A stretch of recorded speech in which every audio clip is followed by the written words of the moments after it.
Hello दोस्तों, this is प्रशांत और आज के इस लेक्चर में हम स्टडी करने वाले हैं Huffman coding. Huffman coding greedy algorithm का one of the most important topic है एंड ग्रीडी एल्गोरिथम से रिलेटेड एक क्वेश्चन हर ईयर पूछा जाता है।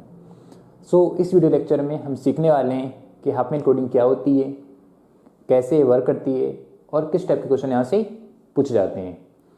काफ़ी इंपॉर्टेंट लेक्चर होने वाला है। इस वीडियो लेक्चर में जितने भी टाइप के क्वेश्चन पॉसिबल हैं, चाहे वो गेट एग्जाम में पूछे गए हों या वो यूजीसी नेट में पूछे गए हों या फिर वो सेमेस्टर एग्जाम में पूछे गए हों, हम हर टाइप के क्वेश्चन को सॉल्व करने वाले हैं। तो आइए शुरू करते हैं। सबसे पहला क्वेश्चन हमारे माइंड में ये आता है कि हाफमैन कोडिंग क्या होती है। Huffman coding is a data compression technique.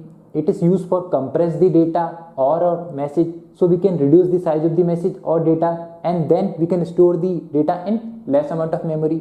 Or if we want to send that data over the network, so we can send it in less amount of time as well as in less amount of cost. एक example लेते हैं। Assume कीजिए आपके पास 1 GB की file है। Fine, तो आप क्या चाहते हो, उस 1 GB की फाइल का साइज रिड्यूस करना चाहते हो, कम करना चाहते हो। तो आपने क्या किया, उस फाइल के ऊपर हाफमैन कोडिंग को अप्लाई किया। हाफमैन कोडिंग क्या करेगी, उस 1 GB की फाइल को माइट पॉसिबल के 700 MB में कन्वर्ट कर दें, माइट पॉसिबल के 500 MB में कन्वर्ट कर दें और माइट पॉसिबल के 300 MB में कन्वर्ट कर दें। तो कितना साइज रिड्यूस करना है, इट्स डिपेंड ऑन डेटा। तो क्या करते हैं, हम यहाँ पे एक एग्जाम्पल लेते हैं और एग्जाम्पल के थ्रू समझते हैं। तो यहाँ पे क्या दिया, एक मैसेज दिया है भैया। क्या है मैसेज, एक कैरेक्टर के फॉर्म में मैसेज दिया है। मैसेज दिया है आपका UUTSPQRRSST, ये क्या दिया है, मैसेज दिया है। अब मैं आपसे एक क्वेश्चन पूछता हूँ कि इस मैसेज को आपको क्या करना है, इस मैसेज को आपको सिस्टम में स्टोर करना है। तो आप किस तरीके से स्टोर करोगे, क्या आप इस मैसेज को ऐसा कैसे स्टोर कर दोगे, या आपको इस मैसेज को सेंड करना है कहीं पे, तो क्या आप जो कैरेक्टर का फॉर्म दिया है उसी तरीके से इस कैरेक्टर के पूरे फॉर्म को आप ऐसे कैसे सेंड कर दोगे। नो, हम क्या करने वाले हैं, सबसे पहले क्या करते हैं, हम इस कैरेक्टर को या कोई दिया होता है, कुछ डेटा दिया होता है, उसको हम क्या करते हैं, पहले 0 और 1 के फॉर्म में कन्वर्ट करते हैं। क्या करते हैं, हम 0 और 1 के फॉर्म में कन्वर्ट करते हैं। क्यों कन्वर्ट करते हैं, क्योंकि हमारा कंप्यूटर सिस्टम 0 और 1 का फॉर्म ही समझता है, बाइनरी लैंग्वेज को ही समझता है। तो हमको क्या करना है, इसको 0 और 1 के फॉर्म में कन्वर्ट करना है। बट एक कैरेक्टर दिया है, कैरेक्टर दिए हैं, सारे कैरेक्टर से मिलकर मैसेज बना हुआ है। तो इन कैरेक्टर को हम 0 और 1 के फॉर्म में किस तरीके से कन्वर्ट कर सकते हैं। कैरेक्टर को 0 के और 1 के फॉर्म में कन्वर्ट करने का एक ही तरीका है, वो क्या है, आस्की कोड। आस्की वैल्यू क्या बोलती है, आस्की का मतलब क्या होता है, American standard code for information. तो ये क्या करती है, जो कैरेक्टर होते हैं या कुछ नंबर होते हैं और या फिर कुछ पंक्चुएशन सिंबल होते हैं, उनको क्या करती है, एक कोड प्रोवाइड करती है जो कि 0 और 1 के फॉर्म में होता है। तो क्या करेंगे, हम हर एक कैरेक्टर के करस्पॉन्डिंग इसका कोड देखेंगे जो कि 0 और 1 के फॉर्म में कन्वर्ट होगा, 0 और 1 के फॉर्म में होगा। उस कोड को हम क्या करेंगे, हर एक कैरेक्टर के करस्पॉन्डिंग लिखेंगे एंड देन उसको क्या कर देंगे, 0 और 1 के फॉर्म में कन्वर्ट कर देंगे। तो इस मैसेज को देखो, तो ये मैसेज किस किस से मिलकर बना हुआ है, कौन कौन से कैरेक्टर है इस मैसेज में। इस सारे मैसेज में सिर्फ और सिर्फ 6 कैरेक्टर हैं। कौन कौन से, PQRST एंड U, ठीक है, PQRSTU, इन कैरेक्टर से मिलकर ये मैसेज बना हुआ है। फाइन भैया, अब मैं आपसे पूछता हूँ कि P का आस्की कोड क्या है। भैया P का आस्की कोड है 112, Q का कितना है 130, R का 114, S का 115 एंड T का 116 और U का कितना होगा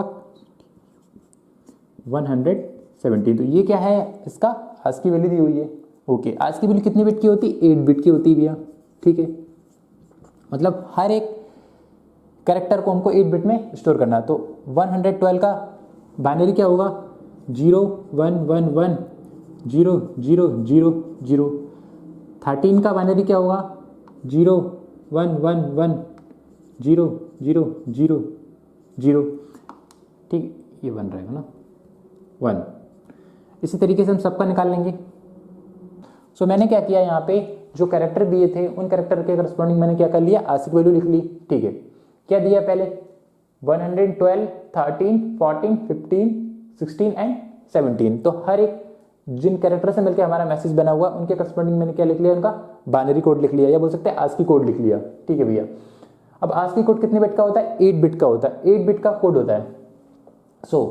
अब इस मैसेज को आपको क्या करना है, रिप्रेजेंट करना है। तो क्या किया हमने, यहाँ पे कुछ कैरेक्टर से मिलकर हमारा मैसेज बना था। कौन कौन से कैरेक्टर हमने यूज़ किए, PQRSTU, ठीक है, 6 कैरेक्टर थे। P का आज की वैल्यू कितनी है, 112, 112 को बाइनरी में लिख लिया। ये Q की आज की वैल्यू कितनी होती है, 130, 30 को हमने बाइनरी में लिख लिया। उस तरीके से हमने सारे कैरेक्टर को बाइनरी में लिख लिया, जो कि उसके क्या थे, आज की कोड थे। तो अब हम बोलते हैं कि इस मैसेज को हमने दिया है, इस मैसेज को हम कैसे 0-1 के फॉर्म में कन्वर्ट करते हैं। तो पहले क्या दिया है, U, तो आप क्या कर सकते हो, इस U के प्लेस पे U का कोड यूज कर सकते हो, क्योंकि हमको क्या करना है, इस मैसेज को अल्टीमेटली 0-1 के फॉर्म में कन्वर्ट करना है कि नहीं। तो आप U के करस्पॉन्डिंग ये वाला कोड लिख दो, दूसरे U के करस्पॉन्डिंग दोबारा ये कोड लिख दो, देन T के करस्पॉन्डिंग क्या लिख दो, आप ये वाला कोड लिख दो T का, और S के करस्पॉन्डिंग आप क्या लिख दो, S का कोड लिख दो। तो ये मैसेज क्या हो जाएगा, 0-1 के फॉर्म में कन्वर्ट हो जाएगा। देखते हैं करके, ठीक है। पहले क्या है, U, तो U के करस्पॉन्डिंग क्या लिखना है हमने, U का कोड, तो 0-1-1-1 0-1-0-1। इसी तरीके से ये U का कर दिया। अब इस वाली U के लिए 0-1-1-1 0-1-0-1, ठीक है। फिर T का कोड क्या होगा, T का कोड क्या होने वाला है, ये वाला, ठीक है, 0-1-1-1 0-1-0-0। इस तरीके से क्या कर सकते हैं, हम इस मैसेज को रिप्रेजेंट कर सकते हैं, 0 और 1 के फॉर्म में रिप्रेजेंट कर सकते हैं। नाउ अब हमने क्या किया, इस मैसेज को 0-1 के फॉर्म में रिप्रेजेंट कर दिया, ठीक है भैया।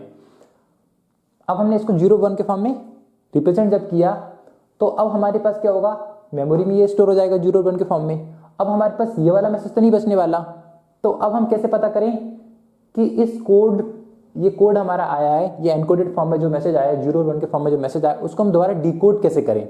मतलब अब हमारे पास हमने स्टोर कर दिया या हमने इसको सेंड करा कहीं पे, तो अब वो कैसे पता लगेगा कि ये ओरिजिनल मैसेज क्या था। तो वो क्या करता है, बेसिकली जो आस्की का जो फॉर्मेट होता है उसको यूज कर सकता है, उसको यूज करता है बेसिकली।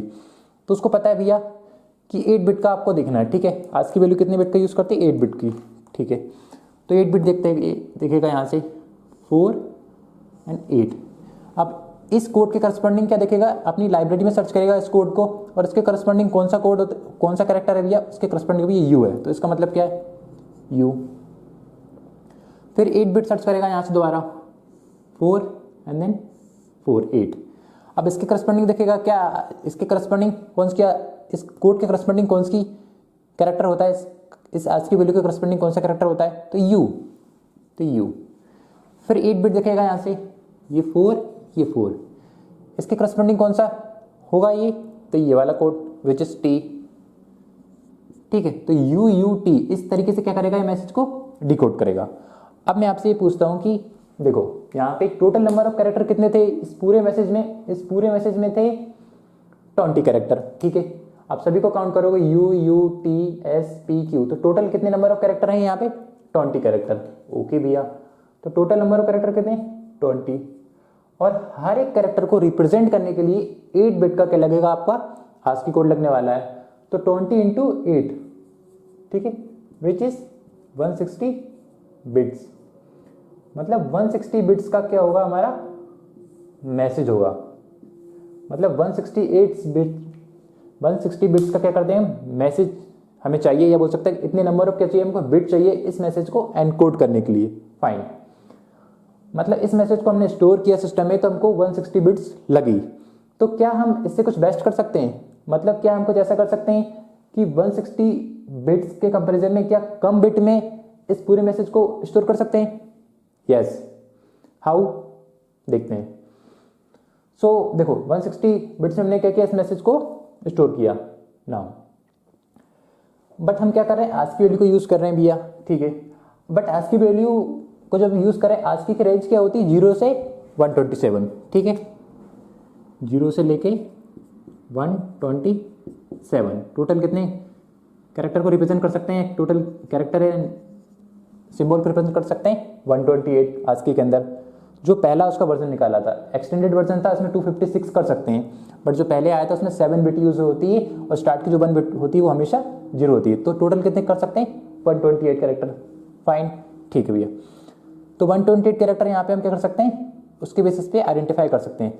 बट क्या हमारा मैसेज क्या सच में 128 कैरेक्टर के कैरेक्टर, जितने भी 128 कैरेक्टर हैं वो सारे कैरेक्टर का यूज करके हमारा मैसेज है, या जब भी हम कोई मैसेज टाइप करते हैं या कोई डेटा करते हैं, तो क्या उसमें जितने भी कैरेक्टर पॉसिबल होते हैं इंग्लिश लेटर में या पंक्चुएशन सिंबल होते हैं या नंबर होते हैं, क्या हम उस मैसेज में सारी चीज़ यूज़ कर लेते हैं? नो, ऐसा जरूरी नहीं है। और हमारा मैसेज क्या है? ये मैसेज दिया है हमें, ठीक है। इसमें कौन कौन से कैरेक्टर यूज़ किए हमने? ना, इसमें कितने कैरेक्टर यूज़ किए हमने? इसमें हमने यूज़ किए सिर्फ और सिर्फ 6 कैरेक्टर, PQRSTU। ओके भैया, यहाँ पे हम कितने बिट का कोड यूज़ कर रहे थे? 8 बिट का कोड यूज़ कर रहे थे। क्यों? क्योंकि टोटल 128 कैरेक्टर होते हैं और हर एक कैरेक्टर को आइडेंटिफाई करने के लिए हमको 8 बिट का कोड चाहिए होता है, ठीक है। स्टार्ट वाली बिट हमेशा 0 रहती है, ठीक है, जो उसका पहला जो वर्जन आया था किसका? ASCII का। नाउ तो क्या हमको, हमारे पास तो सिर्फ 6 ही कैरेक्टर हैं, तो क्या इन 6 कैरेक्टर को स्टोर करने के लिए क्या हमको भी सच में 8 बिट की जरूरत पड़ेगी? नो, हमारे पास तो 6 कैरेक्टर है, मात्र 6 कैरेक्टर से ही मिलकर हमारा मैसेज बनाए, तो 8 बिट की जरूरत हमको नहीं पड़ने वाली। तो कितनी बिट की जरूरत पड़ेगी हमें? देखो, अगर हमारे पास सिस्टम में 1 बिट है, ठीक है, तो 1 बिट से कितने कैरेक्टर को रिप्रेजेंट कर सकते हैं हम? 1 बिट अगर गिवन दिए तो 1 बिट से कितने कैरेक्टर को रिप्रेजेंट कर सकते हैं हम? अगर 1 बिट है तो 1 बिट से हम 2 कैरेक्टर को रिप्रेजेंट कर सकते हैं, या तो 0 या 1। तो टोटल कितने कैरेक्टर को रिप्रेजेंट कर सकते हैं हम? 2 दी पावर 1 विच इज़ 2। अगर हमारे पास 2 बिट है, ठीक है, 2 बिट है, तो 2 बिट से कितने कॉम्बिनेशन को हम जनरेट कर सकते हैं? कितने कैरेक्टर को रिप्रेजेंट कर सकते हैं? कैरेक्टर या सिंबल या नंबर को रिप्रेजेंट कर सकते हैं? 4, 0 0 0 1 1 0 1 1। तो 2 the power 2 bit which is 4 character को, ठीक है। अगर हमारे पास 3 बिट है तो 3 बिट के बेसिस पे हम कितने कैरेक्टर को रिप्रेजेंट कर सकते हैं? 0 0 0 से लेके till 1 1 1 which is 8 two the power 3 which is 8, ठीक है। तो 8 बिट 3 बिट है तो हम कितने कैरेक्टर को रिप्रेजेंट कर सकते हैं? 8। क्योंकि हमको क्या करना है, ये मैसेज दिया है, इसके लिए हमको क्या करना है? कोड जनरेट करना है। देखो कैसे समझते हैं हम। सो क्या हमारा टास्क है? देखो अभी तक हम क्या कर रहे थे? हर एक कैरेक्टर के करस्पॉन्डिंग 8 बिट का कोड डिजाइन कर रहे थे। क्यों? क्योंकि हम ASCII वाले कोड को यूज कर रहे थे। बट हमारे पास तो सिर्फ 6 कैरेक्टर से मिलकर हमारा मैसेज बना है, तो हमको 8 बिट के कोड की जरूरत नहीं है। तो हम किस कोड का यूज करेंगे वो हम अब देखने वाले हैं। तो देखो ASCII के करस्पॉन्डिंग क्या हो रहा था कि 160 साइज का हमारा मैसेज आ रहा था और हम क्या चाहते हैं? उसको रिड्यूस करना चाहते हैं। तो अब 2 टेक्निक हमारे पास है। पहली क्या है? फिक्स साइज एनकोडिंग, क्या बोल सकते हैं? Fix size coding. और दूसरी क्या होती है? हाफमैन कोडिंग, या बोल सकते हैं variable length coding. Huffman coding को वेरिएबल लेंथ कोडिंग भी बोला जाता है। पहली होती है फिक्स साइज एनकोडिंग, दूसरी होती है वेरिएबल लेंथ एनकोडिंग। सो यहाँ पे मैंने क्या किया? देखो यही मैसेज है, इसको मैंने टेबल के फॉर्म में लिखा हुआ है। क्या है? कौन कौन से कैरेक्टर है हमारे मैसेज में? PQRSTU, मतलब 6 कैरेक्टर से मिलकर हमारा क्या बना है? मैसेज बना हुआ है। क्या दिया अगले कॉलम में? फ्रीक्वेंसी। फ्रीक्वेंसी क्या रिप्रेजेंट करती है? कि नंबर ऑफ टाइम कोई पार्टिकुलर कैरेक्टर अपीयर कितनी बार हुआ है मैसेज में ना, कितने नंबर ऑफ टाइम अपीयर हुआ है मैसेज में। तो P कितनी बार आया? 1 टाइम। तो P सिर्फ और सिर्फ 1 टाइम आया है, ठीक है भैया, इस पूरे मैसेज में।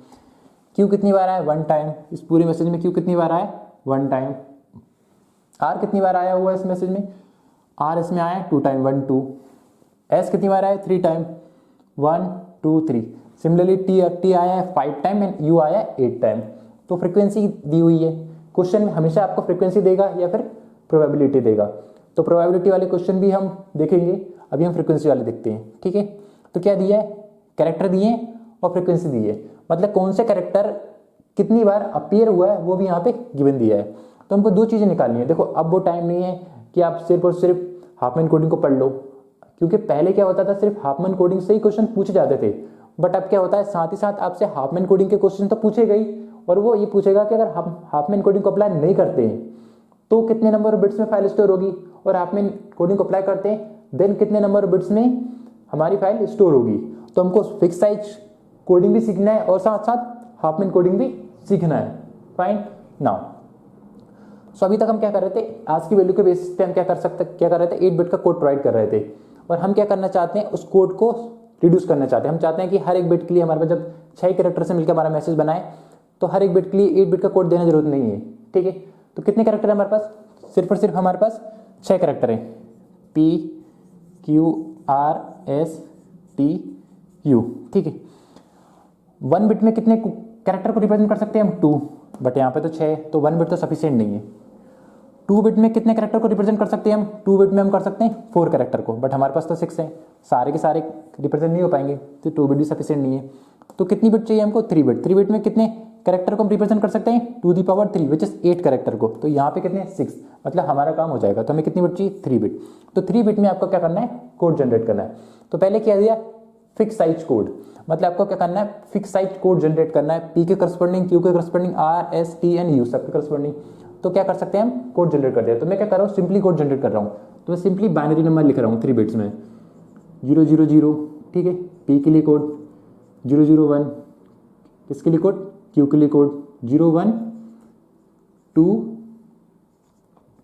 3 4 एंड 5, ठीक है, 0 1 2 3 4 5। तो मैंने क्या किया, एक बाइनरी नंबर लिख लिया 0 से लेकर 5 तक, क्योंकि मैं क्या चाहता हूं, हर एक कैरेक्टर को एक कोड प्रोवाइड करना चाहता हूं 0 1 के फॉर्म में।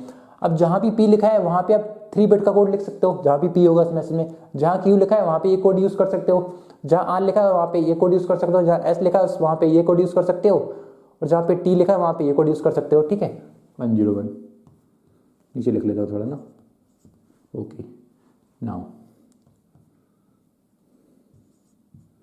0 1 2 3 4 5।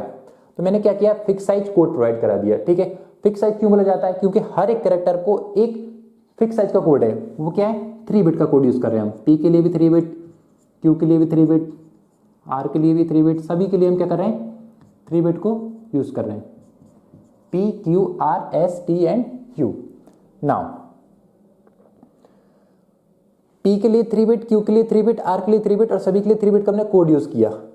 अब हम क्या करेंगे, इस कोड के बेसिस पे क्या करेंगे, इस मैसेज को हम क्या कर सकते हैं, एनकोड कर सकते हैं। तो ये तो क्या था हमारा, ये अभी तक हमने क्या देखा था, आज की कोड के बेसिस पे। अब हम इसी को क्या देखते हैं, किसके बेसिस पे, फिक्स साइज एनकोडिंग के बेसिस पे। देखो फिक्स साइज एनकोडिंग पढ़ना बहुत जरूरी है, क्योंकि जब तक आप फिक्स साइज को नहीं पढ़ोगे तब तक आप हाफमैन कोडिंग के आंसर तो दे पाओगे, लेकिन वो क्वेश्चन फिक्स साइज से भी आपसे पूछता है, दोनों का जनरली डिफरेंस पूछता है, कभी उसका सम पूछता है कि फिक्स साइज में कितनी बिट लगेगी और देन हाफमैन कोडिंग में भी कितनी लगेगी। तो आपको दोनों आना चाहिए, पहले हम फिक्स साइज को देखेंगे और देन हम हाफमैन कोडिंग पे मूव करेंगे, ठीक है।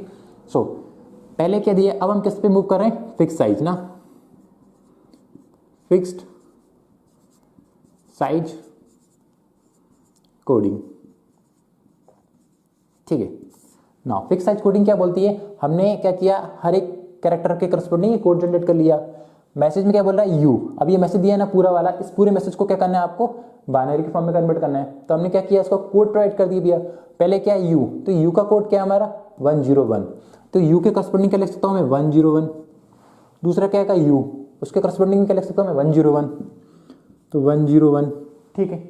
अगला कौन सा है हमारा, टी, टी के करस्पॉन्डिंग क्या लिख सकता हूं मैं, 100, 100।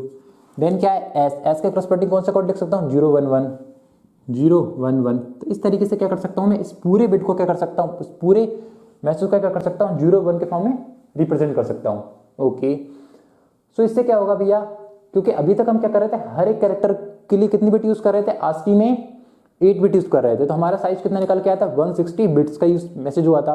बट अब हम क्या कर रहे हैं, हर एक कैरेक्टर के लिए कितनी बिट यूज करें, 3 बिट यूज कर रहे हैं। सो अब हम क्या करेंगे, इसको, इस मैसेज का साइज निकालेंगे। देखो नाउ, सो क्या करते हैं हम, देखो पी को रिप्रेजेंट करने के लिए कितनी बिट लग रही, 3 बिट लग रही, ठीक है। पी कितनी बार मैसेज में आया है, पी की फ्रीक्वेंसी 1, मतलब पी इस मैसेज में कितनी बार आया, सिर्फ और सिर्फ 1 टाइम आया है, विच इज हेयर ना, कहाँ पे आया, यहाँ पे आया। तो मैसेज का साइज कितना, अगर फिक्स साइज कम कोड यूज कर रहे हैं तो मैसेज का साइज कितना होगा, फिक्स साइज के बेसिस पे। अगर पी की फ्रीक्वेंसी, पी के लिए निकालते हैं पहले, ठीक है। पी की फ्रीक्वेंसी 1 है और वो कितनी बार आ रहा है, उसकी पी की फ्रीक्वेंसी 1 है और कितनी बिट का कोड यूज हो रहा है, 3 बिट का। तो 1 × 3, तो 3 बिट यहाँ पे लगने वाली है, ठीक है। क्यू की फ्रीक्वेंसी कितनी है, 1, तो मतलब यहाँ पे ये क्यू की फ्रीक्वेंसी 1 है, मतलब 1 टाइम इस मैसेज में आया, तो उसकी जगह हम क्या यूज कर सकते हैं, ये वाला कोड, ठीक है। तो 1 × 3, 1 × 3 विच इज 3 बिट, क्योंकि जहां भी क्यू होगा वहां पे हम ये 3 बिट यूज कर सकते हैं। तो टोटल नंबर बिट्स कितनी होगी, 1 × 3। इसी तरीके से पी को 1 टाइम है तो 1 × 3, तो 3 बिट ये हो गई। आर पे कितनी बार अपीयर हो रहा है, 2 टाइम, एक ये और एक ये। तो आर को रिप्रेजेंट करने के लिए कौन सा कोड चाहिए हमको, 010, क्या चाहिए, 010, और इसके लिए भी क्या चाहिए, 010। तो कितनी बार अपीयर हो रहा है, कितनी बार हमको रिप्रेजेंट करना है, 2 टाइम, क्योंकि 2 की फ्रीक्वेंसी है, ठीक है ना। तो 2 को हमने यहाँ लिख दिया, ये वाला। और कितनी बार उसको रिप्रेजेंट करना है, कितनी बार हमको उस कैरेक्टर के करस्पॉन्डिंग कोड लिखना है। तो 2 इसकी फ्रीक्वेंसी है और हर बार हमको क्या लिखना है, ये वाला कोड लिखना है। कितनी बार लिखना है, 2 टाइम। तो 2 × 3 तो कितनी हो जाएगी, 6 बिट का हो जाएगा, है कि नहीं। इसी तरीके से हम एस का देखते हैं। एस की फ्रीक्वेंसी कितनी है, 3। एस की फ्रीक्वेंसी 3 है और हर एक 3 फ्रीक्वेंसी मतलब 3 टाइम क्या हो रहा है, एस अपीयर हो रहा है मैसेज में। देखते हैं कहाँ कहाँ हो रहा है, पहली बार, दूसरी बार, तीसरी बार। और हर टाइम, हर बार के लिए आपको क्या चाहिए, यहाँ पे 3 बिट चाहिए। तो 3 × 3 कितना हो जाएगा, 9। ठीक है, ओके। टी की फ्रीक्वेंसी कितनी दी है यहाँ पे, टी की फ्रीक्वेंसी दी है 5। मतलब टी कितनी बार अपीयर हो रहा है मैसेज में, 5 टाइम। और हर बार टी को रिप्रेजेंट करने के लिए 3 बिट का कोड लगेगा। यहाँ पे 3 बिट का कोड लगेगा, पहला वाला, ये वाला, एंड देन यहाँ पे दूसरा, तीसरा, चौथा, पांचवा। तो हर जगह क्या लगेगा, ये 3 बिट का कोड लगेगा। तो मैं 5 × 3 कर दूं तो 5 × 3 विच इज 15। इसी तरीके से 8 बार, ये 8 × 3, क्योंकि यू की फ्रीक्वेंसी कितनी है, 8। यू कितनी बार है इस मैसेज में, 8 टाइम है टोटल। और हर बार हम क्या करें, 3 बिट का कोड यूज कर रहे थे हर एक कैरेक्टर के लिए। तो 8 × 3 = 24। ओके भैया। तो अब मैंने क्या किया, ये तो हमने क्या किया, उस मैसेज को एनकोड कर लिया था। ठीक है, किसके साथ में, फिक्स साइज के बेसिस पे हमने एनकोड कर लिया था। नाउ अब मैं आपसे पूछता हूँ कि टोटल नंबर ऑफ बिट्स कितनी लगती है। अगर फिक्स साइज की बात करें तो टोटल नंबर ऑफ बिट्स कितनी है, इन सभी का सम कर लो। 3 + 3 + 3 + 3 + 3 + 3 + कितनी बार है, 6 टाइम। तो 3 × 6 = 18। तो 18 बिट्स किसके लिए लग रही है हमारी, फॉर कोड के लिए। ओके भैया। और भी आपसे पूछूं, मैसेज का साइज कितना है, क्योंकि देखो पी के लिए कितनी बिट लग रही है, देन क्यू के लिए कितनी बिट लग रही है, देन आर के लिए कितनी बिट लग रही है। उन सारी बिट को हमको सम करना होगा, क्योंकि पी के लिए कितनी लगती है, क्यू के लिए कितनी लगती है, आर के लिए कितनी लगती है। हर एक कैरेक्टर के करस्पॉन्डिंग जो बिट्स है उनको हम सम करेंगे तो हमारा पूरा मैसेज का साइज निकल आएगा। तो क्या करते हैं, इसको सम कर लेते हैं। ठीक है, तो सम कर लेते हैं। इसमें कितना हो जाएगा ये, एंड 60। तो 60 बिट्स यहाँ पे लगने वाली है। ठीक है, ओके। तो 60 बिट किसके लिए लग रही है हमारी, मैसेज को रिप्रेजेंट करने के लिए। किस मैसेज को रिप्रेजेंट करने के लिए, फिक्स साइज के लिए। ओके। और 8 बिट किसके लिए लग रही है हमारी, फिक्स कोड के लिए। अब मैं आपसे एक क्वेश्चन पूछता हूँ कि आपके पास एक मैसेज दिया था। ठीक है भैया, ये आपका मैसेज दिया था, इसको आपने क्या कर दिया, 0 और 1 के फॉर्म में एनकोड कर दिया। ठीक है, अब आपने इसको क्या कर दिया, सिस्टम में स्टोर कर लिया, या आपको कहीं सेंड करना था तो आपने इसको सेंड कर दिया। अब आपके पास ये वाला मैसेज नहीं है, ये आपके पास अवेलेबल नहीं है, क्योंकि हमारा जो डेटा था वो किस में कन्वर्ट हो गया, 0 और 1 के फॉर्म में। अभी डेटा ये कन्वर्ट हो गया है, तो हम इस मैसेज के थ्रू मतलब दोबारा तो हमको डिकोड करना पड़ेगा। कभी ना कभी तो इस डेटा की जरूरत पड़ेगी जब हम उसको रिट्रीव करेंगे या एक्सट्रैक्ट करेंगे उस डेटा को। तो हम कैसे पता लगाएं कि भैया इस कोड के करस्पॉन्डिंग कौन सा मैसेज था, पता लगाना है हमको, क्योंकि ये 0-1 के फॉर्म में दिया, बट हमें नहीं पता, अब ये कैरेक्टर तो रहे नहीं, तो हम कैसे पता करें कि भी किस कोड का क्या मतलब है, 1 का मतलब क्या है, 0 का मतलब क्या है। तो हमको क्या करना होगा, ये मैसेज के करस्पॉन्डिंग हमें कोड भी स्टोर करने होंगे, क्योंकि जब हमारे पास कोड होंगे एंड देन कैरेक्टर होंगे, कोड भी चाहिए हमें साथ ही साथ हमको कैरेक्टर भी चाहिए, क्योंकि हमें नहीं पता कौन कौन से कैरेक्टर से मिलकर ये मैसेज बना हुआ है। तो हमको क्या चाहिए, कोड भी चाहिए, मैसेज भी चाहिए, अलॉन्ग विद दैट क्या चाहिए हमको, कैरेक्टर भी चाहिए। जब हमारे पास मैसेज, कोड और कैरेक्टर होंगे तभी हम उस मैसेज को क्या कर पाएंगे, डिकोड कर पाएंगे।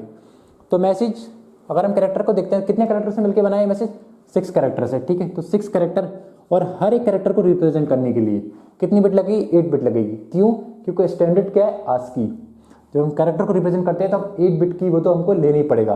तो एक पी को रिप्रेजेंट करने के लिए 8 बिट, क्यू को रिप्रेजेंट करने के लिए 8 बिट, आर को रिप्रेजेंट करने के लिए 8 बिट। तो 6 कैरेक्टर है, 1 2 3 4 5 6 इंटू हर एक के लिए 8 बिट, तो टोटल कितनी होगी, 48 बिट्स। ठीक है ना। अब मैं आपसे पूछता हूं कि देखो, अब ये सारी चीजें हमारे पास अवेलेबल होंगी। 48 बिट्स फॉर किसके लिए, कैरेक्टर या सिंबल के लिए। ठीक है, कैरेक्टर या फिर सिंबल जिनसे मिलके आपका मैसेज बना हुआ है, या फिर नंबर। ठीक है, प्लस ये कितने लगा, 48 बिट्स। और 18 बिट्स किसके लिए लगेगी, आपकी कोड्स के लिए, और 60 बिट किसके लिए लगेगी, आपकी मैसेज के लिए। तो टोटल नंबर ऑफ बिट्स कितनी है हमारे पास, टोटल कितनी लगेगी, 48 प्लस 108, 48 प्लस 18 प्लस 60, तो टोटल कितना हो जाएगा, तो ये पूरा हो जाएगा 126 बिट्स। ठीक है। अब देखो 126 बिट्स में हमारा काम होगा, मतलब हमारे पास एक मैसेज था, उसको हमने जब आस्की के फॉर्म में कन्वर्ट किया तो हमें कितनी नंबर बिट्स लगी, जब स्टार्ट में हमने आस्की वैल्यू के फॉर्म में कन्वर्ट की थी तो मैसेज का साइज कितना था हमारा, टोटल मैसेज का साइज था 20 कैरेक्टर यूज थे, और हर एक कैरेक्टर के करस्पॉन्डिंग हमने 8 बिट का क्या लिया था, आस्की कोड लिया था। तो 20 को 8 से मल्टीप्लाई करेंगे तो 160 बिट्स लगी थी, ठीक है। हमने 168 बिट्स लगी थी, बट वो किस कब कब हुआ करती थी, हम 8 बिट का कोड क्यों ले रहे थे, क्योंकि हमको 128 कैरेक्टर को हम रिप्रेजेंट कर सकते हैं आज की वैल्यू के थ्रू। बट हमारा मैसेज तो कितने का था, मात्र 6 कैरेक्टर से मिल के बना था, तो हमने 8 बिट का कोड यूज नहीं किया। हम क्या कर रहे थे, हमने एक अपना कोड जनरेट किया जो कि क्या बोलते हैं, फिक्स साइज कोड बोलते हैं। हर एक कैरेक्टर के करस्पॉन्डिंग हमने कोड जनरेट किया और उसके बेसिस पे हमने फाइल का साइज रिड्यूस कर दिया। पहले कितनी बिट्स की फाइल हो रही थी, 160 बिट्स की, और अब कितनी बिट की फाइल हो गई, 126। मतलब कहीं ना कहीं हमने फाइल रिड्यूस की, फाइल का साइज रिड्यूस हुआ है। यस, पहले 160 था, अब कितने होगा 126। क्या हम इससे भी बेहतर कर सकते हैं, मतलब 126 बिट्स में हमारा डेटा स्टोर हो गया, सारे सब कुछ हो गया, तो क्या हम इससे भी बेस्ट कर सकते हैं। Yes, now Hopman comes into the picture. तो अब हम सीखने वाले हैं कि हाफमैन कोडिंग के बेसिस पे हम किस तरीके से एनकोड करते हैं, ठीक है, मैसेज को। तो फिक्स साइज एनकोडिंग हम सीख चुके हैं, अब हम मूव करेंगे हाफमैन कोडिंग पे।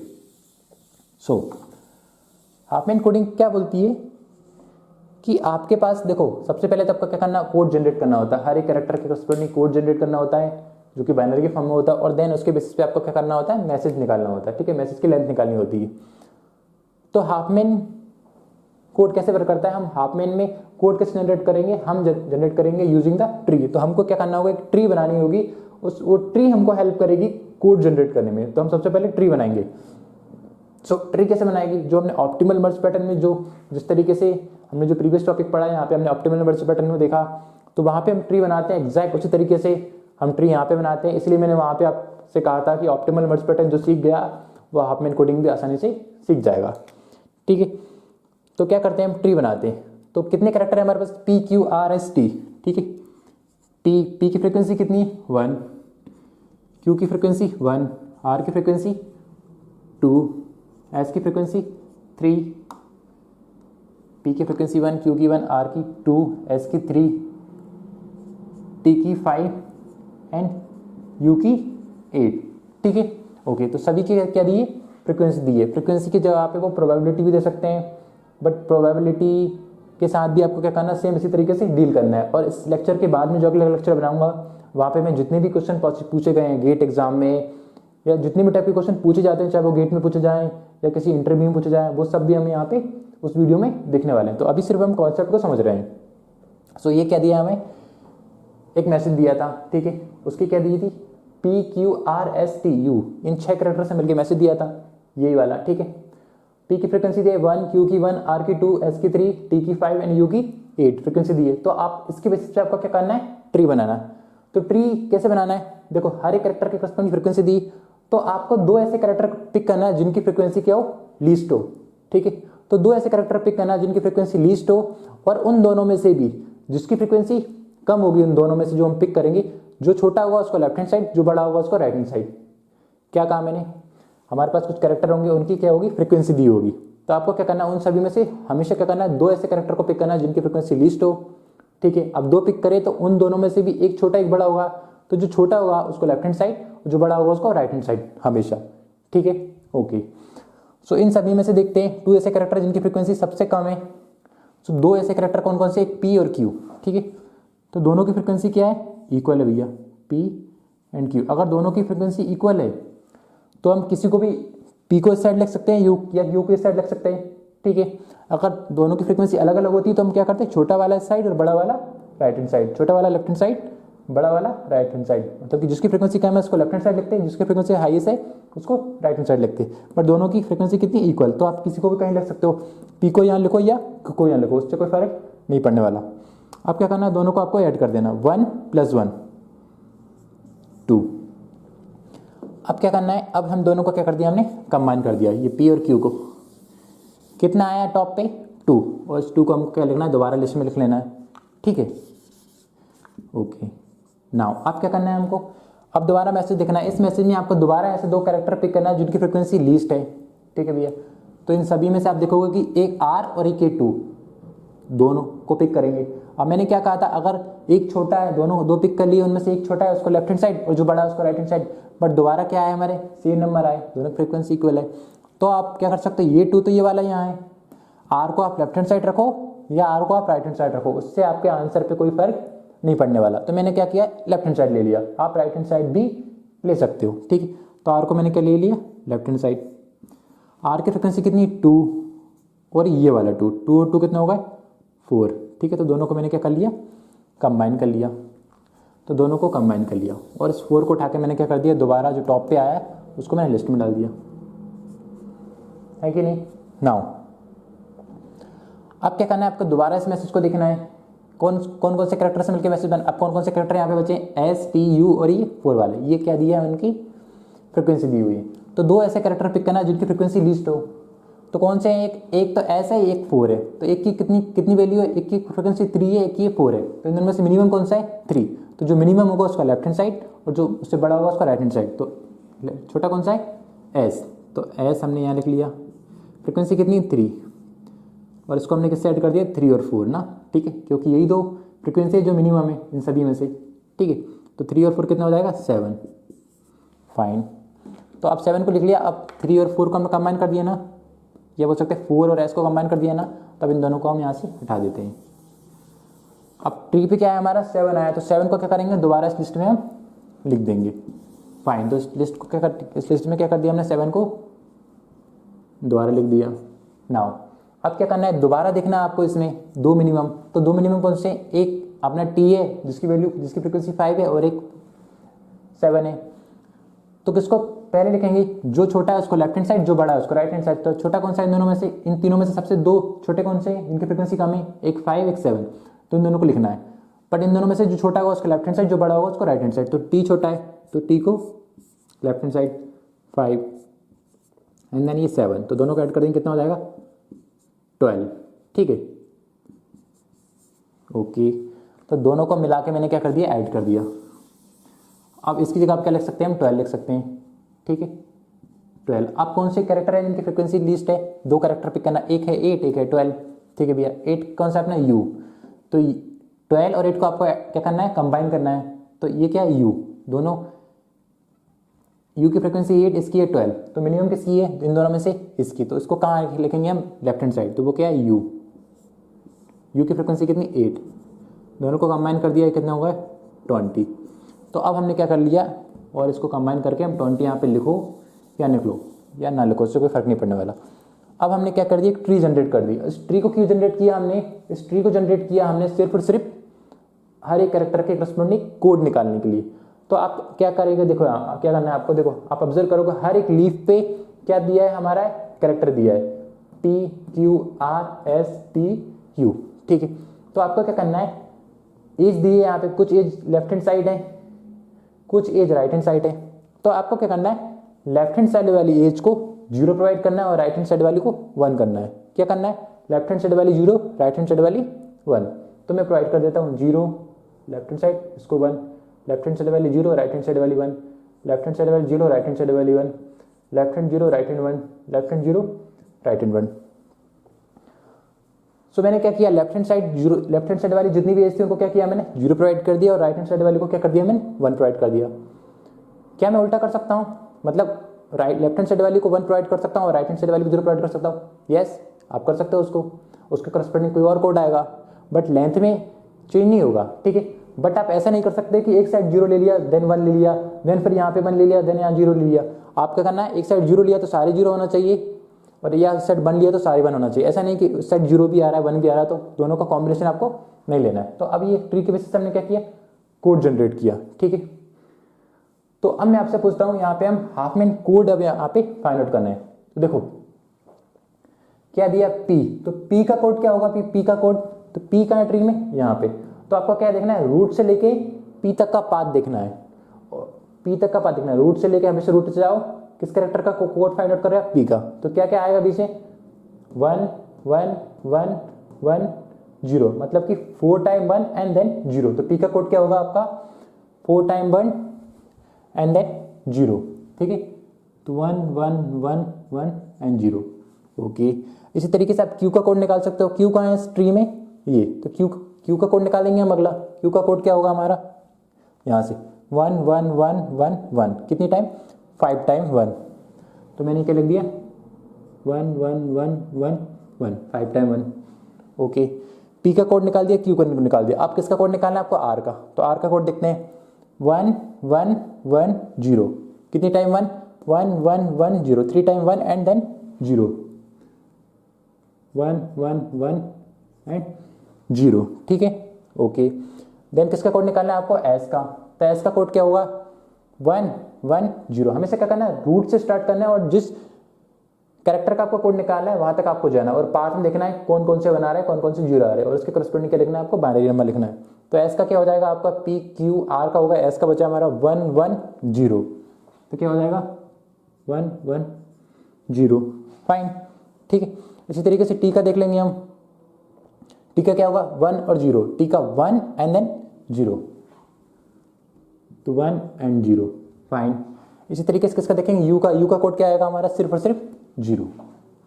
तो हमने कोड भी निकाल लिया, ठीक है। इस कोड की लेंथ कितनी है, कितनी बिट का कोड है, 5 बिट का। ये कितनी बिट का है, 5 बिट का। ये कितनी बिट का है, 4 बिट का। ये कितनी बिट का है, 3। ये 2 बिट का, ठीक है। ये कितनी बिट का है, 1 बिट का।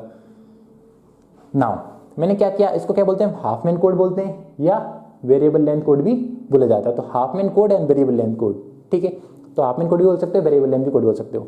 तो पहले हमने क्या देखा, फिक्स साइज कोड देखा, मतलब हर एक कैरेक्टर के लिए फिक्स साइज का कोड था। 3 फिक्स किया था हमने, 3 में हमारा जो काम हो रहा था, तो हर एक कैरेक्टर के लिए 3 बिट का कोड है। यहाँ पे क्या वेरिएबल लेंथ, मतलब पी के लिए कितने बिट का है, 5 बिट का। क्यू के लिए 5 बिट का, आर के लिए 4 बिट का, एस के लिए 3 बिट का, टी के लिए 2 बिट का और यू के लिए 1 बिट का। मतलब वेरिएबल लेंथ, वेरिएबल साइज का कोड हम प्रोवाइड किया हमने, किसके बेसिस पे, हाफ मैन कोडिंग के बेसिस पे। ओके भैया, नाउ यहाँ पे आपको एक चीज ऑब्जर्व कर पा रहे हो यहाँ पे आप, कि जिस कैरेक्टर की फ्रीक्वेंसी हाई है उसको हमने छोटा कोड प्रोवाइड किया है ना। जिस कैरेक्टर की फ्रीक्वेंसी ज्यादा है, ठीक है, इसकी ज्यादा है, तो उसको हमने क्या करा, छोटा कोड प्रोवाइड किया था, कंपैरिजन टू जो बड़े, जिनकी फ्रीक्वेंसी क्या है, लीस्ट है। और जिनकी फ्रीक्वेंसी कम है उनको हमने क्या किया, बड़े कोड प्रोवाइड किया। क्या कहने का मतलब है, देखो इस ट्री के बेसिस पे हम कुछ कोड जनरेट कर सकते हैं। ये ट्री हमने बनाई हाफ मैन कोडिंग के बेसिस पे, तो इसके बेसिस पे कितने कोड जनरेट हो सकते हैं, इस डेटा के बेसिस पे सिर्फ और सिर्फ कितने कोड जनरेट हो सकते हैं, 6 कोड जनरेट हो सकते हैं। 1 2 3 4 5 6। अब इस 6 के 6 कोड को आपको इन नंबरों को प्रोवाइड करना है, ठीक है। बट हम कैसे प्रोवाइड करें, हम क्या कर रहे हैं, जिसकी फ्रीक्वेंसी ज्यादा है उसको छोटा कोड प्रोवाइड किया हमने, ठीक है। और जिसकी फ्रीक्वेंसी क्या है, कम है, उसको बड़ा कोड प्रोवाइड किया। क्योंकि हमारे पास तो ये 60 कोड है और ये 60 कोड हमको उनको प्रोवाइड करना है और हम चाहते हैं हमारी फाइल का साइज रिड्यूस हो, है कि नहीं। तो देखो अब हम क्या करते हैं, देखो अज्यूम कीजिए ये एक मैसेज दिया हमारा यू, एक सिंपल सा मैसेज दिया है, ठीक है। अब हमारे पास सिर्फ और सिर्फ यही कोड है। अगर मैं इसको 5 बिट का कोड प्रोवाइड करूं, ठीक है, तो 5 बिट इसमें लग जाएगी एंड 5 बिट इसमें लग जाएगी। तो 5 + 5 10 बिट में ये स्टोर होगा, सेव होगा, है कि नहीं। बट इसी मैसेज के लिए अगर मैं यू और यू को, जिसकी फ्रीक्वेंसी ज़्यादा है, ठीक है, इसकी फ्रीक्वेंसी क्या है, ज़्यादा, मैं ये ऐसा कैरेक्टर पिक किया मैंने जिसकी फ्रीक्वेंसी क्या है, उन सभी में से ज़्यादा है, ठीक है, 8 इसकी फ्रीक्वेंसी है। तो यू को स्टोर करने के लिए कितनी बिट लगी, 5 बिट का कोड यूज़ किया, अज्यूम कीजिए मैंने, ठीक है। तो 5 बिट इसके लिए, 5 बिट इसके लिए, तो टोटल 10 बिट यूज़ हुई, है कि नहीं। और अगर मैं यू को क्या करूँ, देखो यहाँ पे यू लिया मैंने, ओके। अगर यू के लिए मैं छोटा कोड यूज़ करूँ, अगर अज्यूम कीजिए मैं यू के लिए छोटा कोड के 1, तो 1 बिट, तो मात्र 2 बिट में काम होगा ये, ठीक है। मतलब अगर किसी कैरेक्टर की फ्रीक्वेंसी क्या है, ज़्यादा है, तो उसको हमको क्या देना चाहिए, छोटा कोड देना चाहिए। क्यों देना चाहिए, क्योंकि वो ज़्यादा बार मैसेज में आ रहा है, तो अल्टीमेटली तो हमको उसको 0 और 1 के फॉर्म में कोड देना पड़ेगा। अगर वो ज़्यादा बार मैसेज में आ रहा है तो हम उसको छोटा कोड देंगे, तो वो काम हमारा कम बिट में हो जाएगा। अगर हमने जिसकी फ्रीक्वेंसी ज़्यादा है, जो बार बार आ रहा है, उसको हमने बड़ा कोड दे दिया, तो हमको बार बार ज़्यादा नंबर ऑफ बिट्स की रिक्वायरमेंट पड़ेगी, है कि नहीं। तो इसलिए हम क्या करते हैं, ऐसे कैरेक्टर जिनकी फ्रीक्वेंसी क्या है, हाईएस्ट है, उनको हम क्या करते हैं, छोटा कोड प्रोवाइड करते हैं। और ऐसे कैरेक्टर जिनकी फ्रीक्वेंसी क्या है, कम है, उनको हम क्या करते हैं, बड़ा कोड प्रोवाइड करते हैं। क्यों, क्योंकि हमारे पास तो एक लेंथ फिक्स है, इन्हीं कोड को प्रोवाइड करना है। तो इस तरीके से हम क्या करते हैं, अगर हम इस वे में जाएंगे तो हमारा फाइल साइज क्या होगा, रिड्यूस होगा। क्यों रिड्यूस होगा, क्योंकि देखो जिसकी फ्रीक्वेंसी, एक बार और मैं कंक्लूड करना चाहूँगा कि जिसकी फ्रीक्वेंसी ज़्यादा होती है, बहुत इंपॉर्टेंट पॉइंट है, जिसकी फ्रीक्वेंसी ज़्यादा होती है मतलब वो मैसेज में ज़्यादा बार आ रहा है, ज़्यादा नंबर ऑफ टाइम आ रहा है। और हर नंबर ऑफ टाइम आपको क्या करना होगा, उसका कोड देना होगा, उसको 0 1 के फॉर्म में कन्वर्ट करना होगा जितनी बार वो आ रहा है, ठीक है। जैसे कि हम यहाँ पे करते आ रहे थे 0 1 के फॉर्म में, ठीक है। अब हर बार करेंगे, अगर इसकी फ्रिक्वेंसी ज़्यादा है तो अगर हमने इसको बड़ा कोड दे दिया, अगर इसकी फ्रिक्वेंसी 8 है तो हम इसको बड़ा कोड दे दें तो हमको 8 जगह पे ये वाला कोड हमको रिप्रेजेंट करना होगा, 1 टाइम 2 टाइम 3 टाइम ऐसे 8 टाइम करना होगा।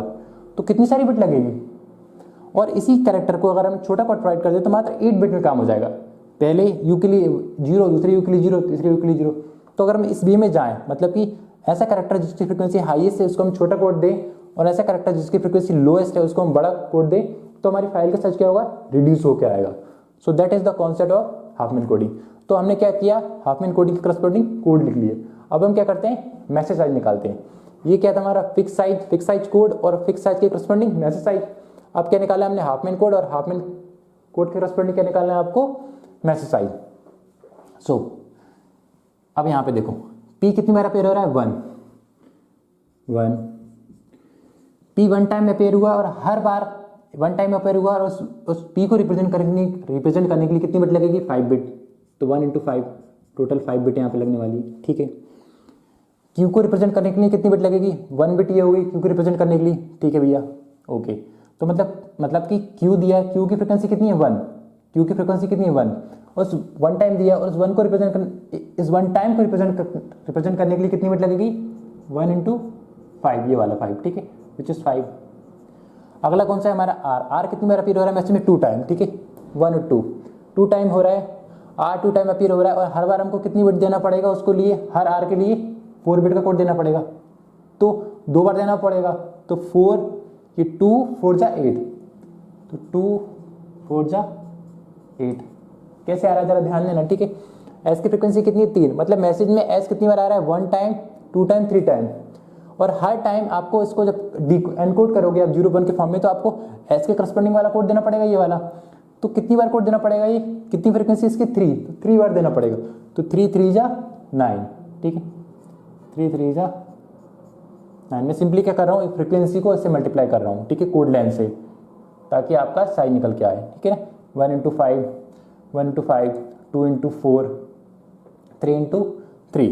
इसी तरीके से टी की फ्रिक्वेंसी कितनी है, 5, मतलब टी कितनी बार अपीयर हो रहा है मैसेज में, 5 टाइम, ठीक है। तो टी आपको देखोगे तो 1 time 2 time 3 time 4 time 5 time appear हो रहा है, और हर बार आपको कितनी बार कौन सा कोड देना है, 2 बिट का कोड देना है, 1 0। तो 5 2 जा 10, 5 × 2 विच इज 10 बिट्स, ठीक है। यू की फ्रिक्वेंसी कितनी है, 8, और हर बार कितनी बिट का कोड देना है आपको, 1 बिट, था 8 1 जा 8, ठीक है, ओके। अब आपको क्या निकालना है यहाँ से, देखो यहाँ से पहले तो आपको टोटल कोड कितनी बिट के लगेंगे वो देख लेते हैं। यहाँ से हम देखो कितनी बिट का जाएंगे, ये 5 10 और ये कितना जाएगा, 15 20, तो 20 बिट का कोड ही लग जाएगा, 20 बिट्स का, ठीक है, 20 बिट्स का कोड यूज होगा, फाइन।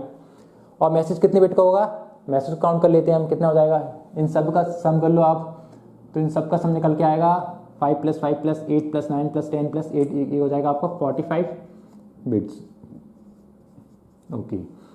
तो 45 बिट्स के बेसिस पे हम क्या कर सकते हैं, इस मैसेज को रिप्रेजेंट कर सकते हैं हाफमैन कोडिंग में, ठीक है भैया। नाउ अब मैंने आपसे पूछा कि भैया अब आपने क्या किया, इस कोड के बेसिस पे आपने क्या किया, इस मैसेज को एनकोड कर दिया। ये मैसेज था हमारा, क्या था हमारा मैसेज, मैसेज लिख लेता हूँ ये पूरा, UTS PQRR, ये मैसेज दिया आपका, ठीक है। मैंने पूरा नहीं लिखने की जरूरत नहीं है, ये मैसेज मैंने लिख लिया ना, यू। अब आपको क्या करना है, इस मैसेज को एनकोड करना है, तो एनकोड करने के लिए आप कौन सा कोड यूज करोगे, ये वाला। तो यू का कोड क्या था आपका भैया, यू का कोड 0, तो मैंने 0 प्रोवाइड किया यहाँ पे। इस यू का कोड क्या था, 0, तो मैंने 0 प्रोवाइड कर दिया। टी का कोड क्या था भैया, 1 0, तो मैंने 1 0 प्रोवाइड किया, फाइन। एस का कोड क्या था हमारा, एस का कोड क्या था हमारा, 1 1 0, तो मैंने 1 1 0 प्रोवाइड किया। पी का कोड क्या था, पी का कोड क्या था, 4 टाइम 1 and 0, तो 1 1 1 1 and 0। तो इस तरीके से आप क्या कर सकते हो, 0 1 के फॉर्म में इसको एनकोड कर सकते हो। तो मैंने क्या किया, इस कोड को 0 1 के फॉर्म में एनकोड कर दिया, फाइन। अब मैंने इसको एनकोड कर दिया, अब या मैंने सिस्टम में इसको एनकोड करने के बाद इसको क्या कर लिया, हमने सिस्टम में स्टोर कर लिया, या हमने कहीं पे इसको सेंड कर दिया, ओके भैया। अब सेंड हमने इसको किया, तो अब सेंड करने के बाद या सिस्टम में स्टोर करने के बाद अब हमारे पास ये वाला मैसेज तो अवेलेबल नहीं होगा, तो हम ये अभी कैरेक्टर नहीं दिखेंगे आपको, अब 0 1 के फॉर्म दिखेंगे। तो अब दोबारा इस फाइल को आप रिट्रीव करोगे या एक्सट्रैक्ट करोगे, तो आप कैसे पता लगाओगे कि भैया इस 0 1 के करस्पॉन्डिंग कौन सा मैसेज था? तो कहीं ना कहीं आपको मतलब इसको एनकोड कर दिया, अब इसको डिकोड तो करना पड़ेगा कभी ना कभी, है ना, जब आपको जरूरत पड़ेगी। तो आप डिकोड करोगे तो कैसा पता लगाओगे कि भैया किस कोड का मतलब क्या था, कोड की लेंथ क्या थी, कौन कौन से कैरेक्टर से मिलकर हमारा मैसेज बना था। तो उसके साथ हमें क्या चाहिए, अगर हमको सारी चीज़ें निकालना है तो देखो मैसेज साइज तो हमें चाहिए, साथ ही साथ हमको कोड भी स्टोर करने पड़ेंगे। तो मैसेज साइज प्लस कोड भी स्टोर करने पड़ेंगे, और कोड के साथ कैरेक्टर भी स्टोर करना पड़ेंगे। क्यों? कोड और कैरेक्टर के बेसिस पे ही तो हम क्या करेंगे, उसको एनकोड करेंगे, क्योंकि हम कोड को देखेंगे एक साइड, कोड और कैरेक्टर को देखेंगे एक साइड, और हमारी ये मैसेज देखेंगे, और उसी के बेसिस पे हम डिकोड करेंगे उसको कि भैया यहाँ इसका कैरेक्टर, इस ये कोड है ना, इसके करस्पॉन्डिंग कौन सा कैरेक्टर है, इसको हम देख देख के तो हम इसको डिकोड करेंगे।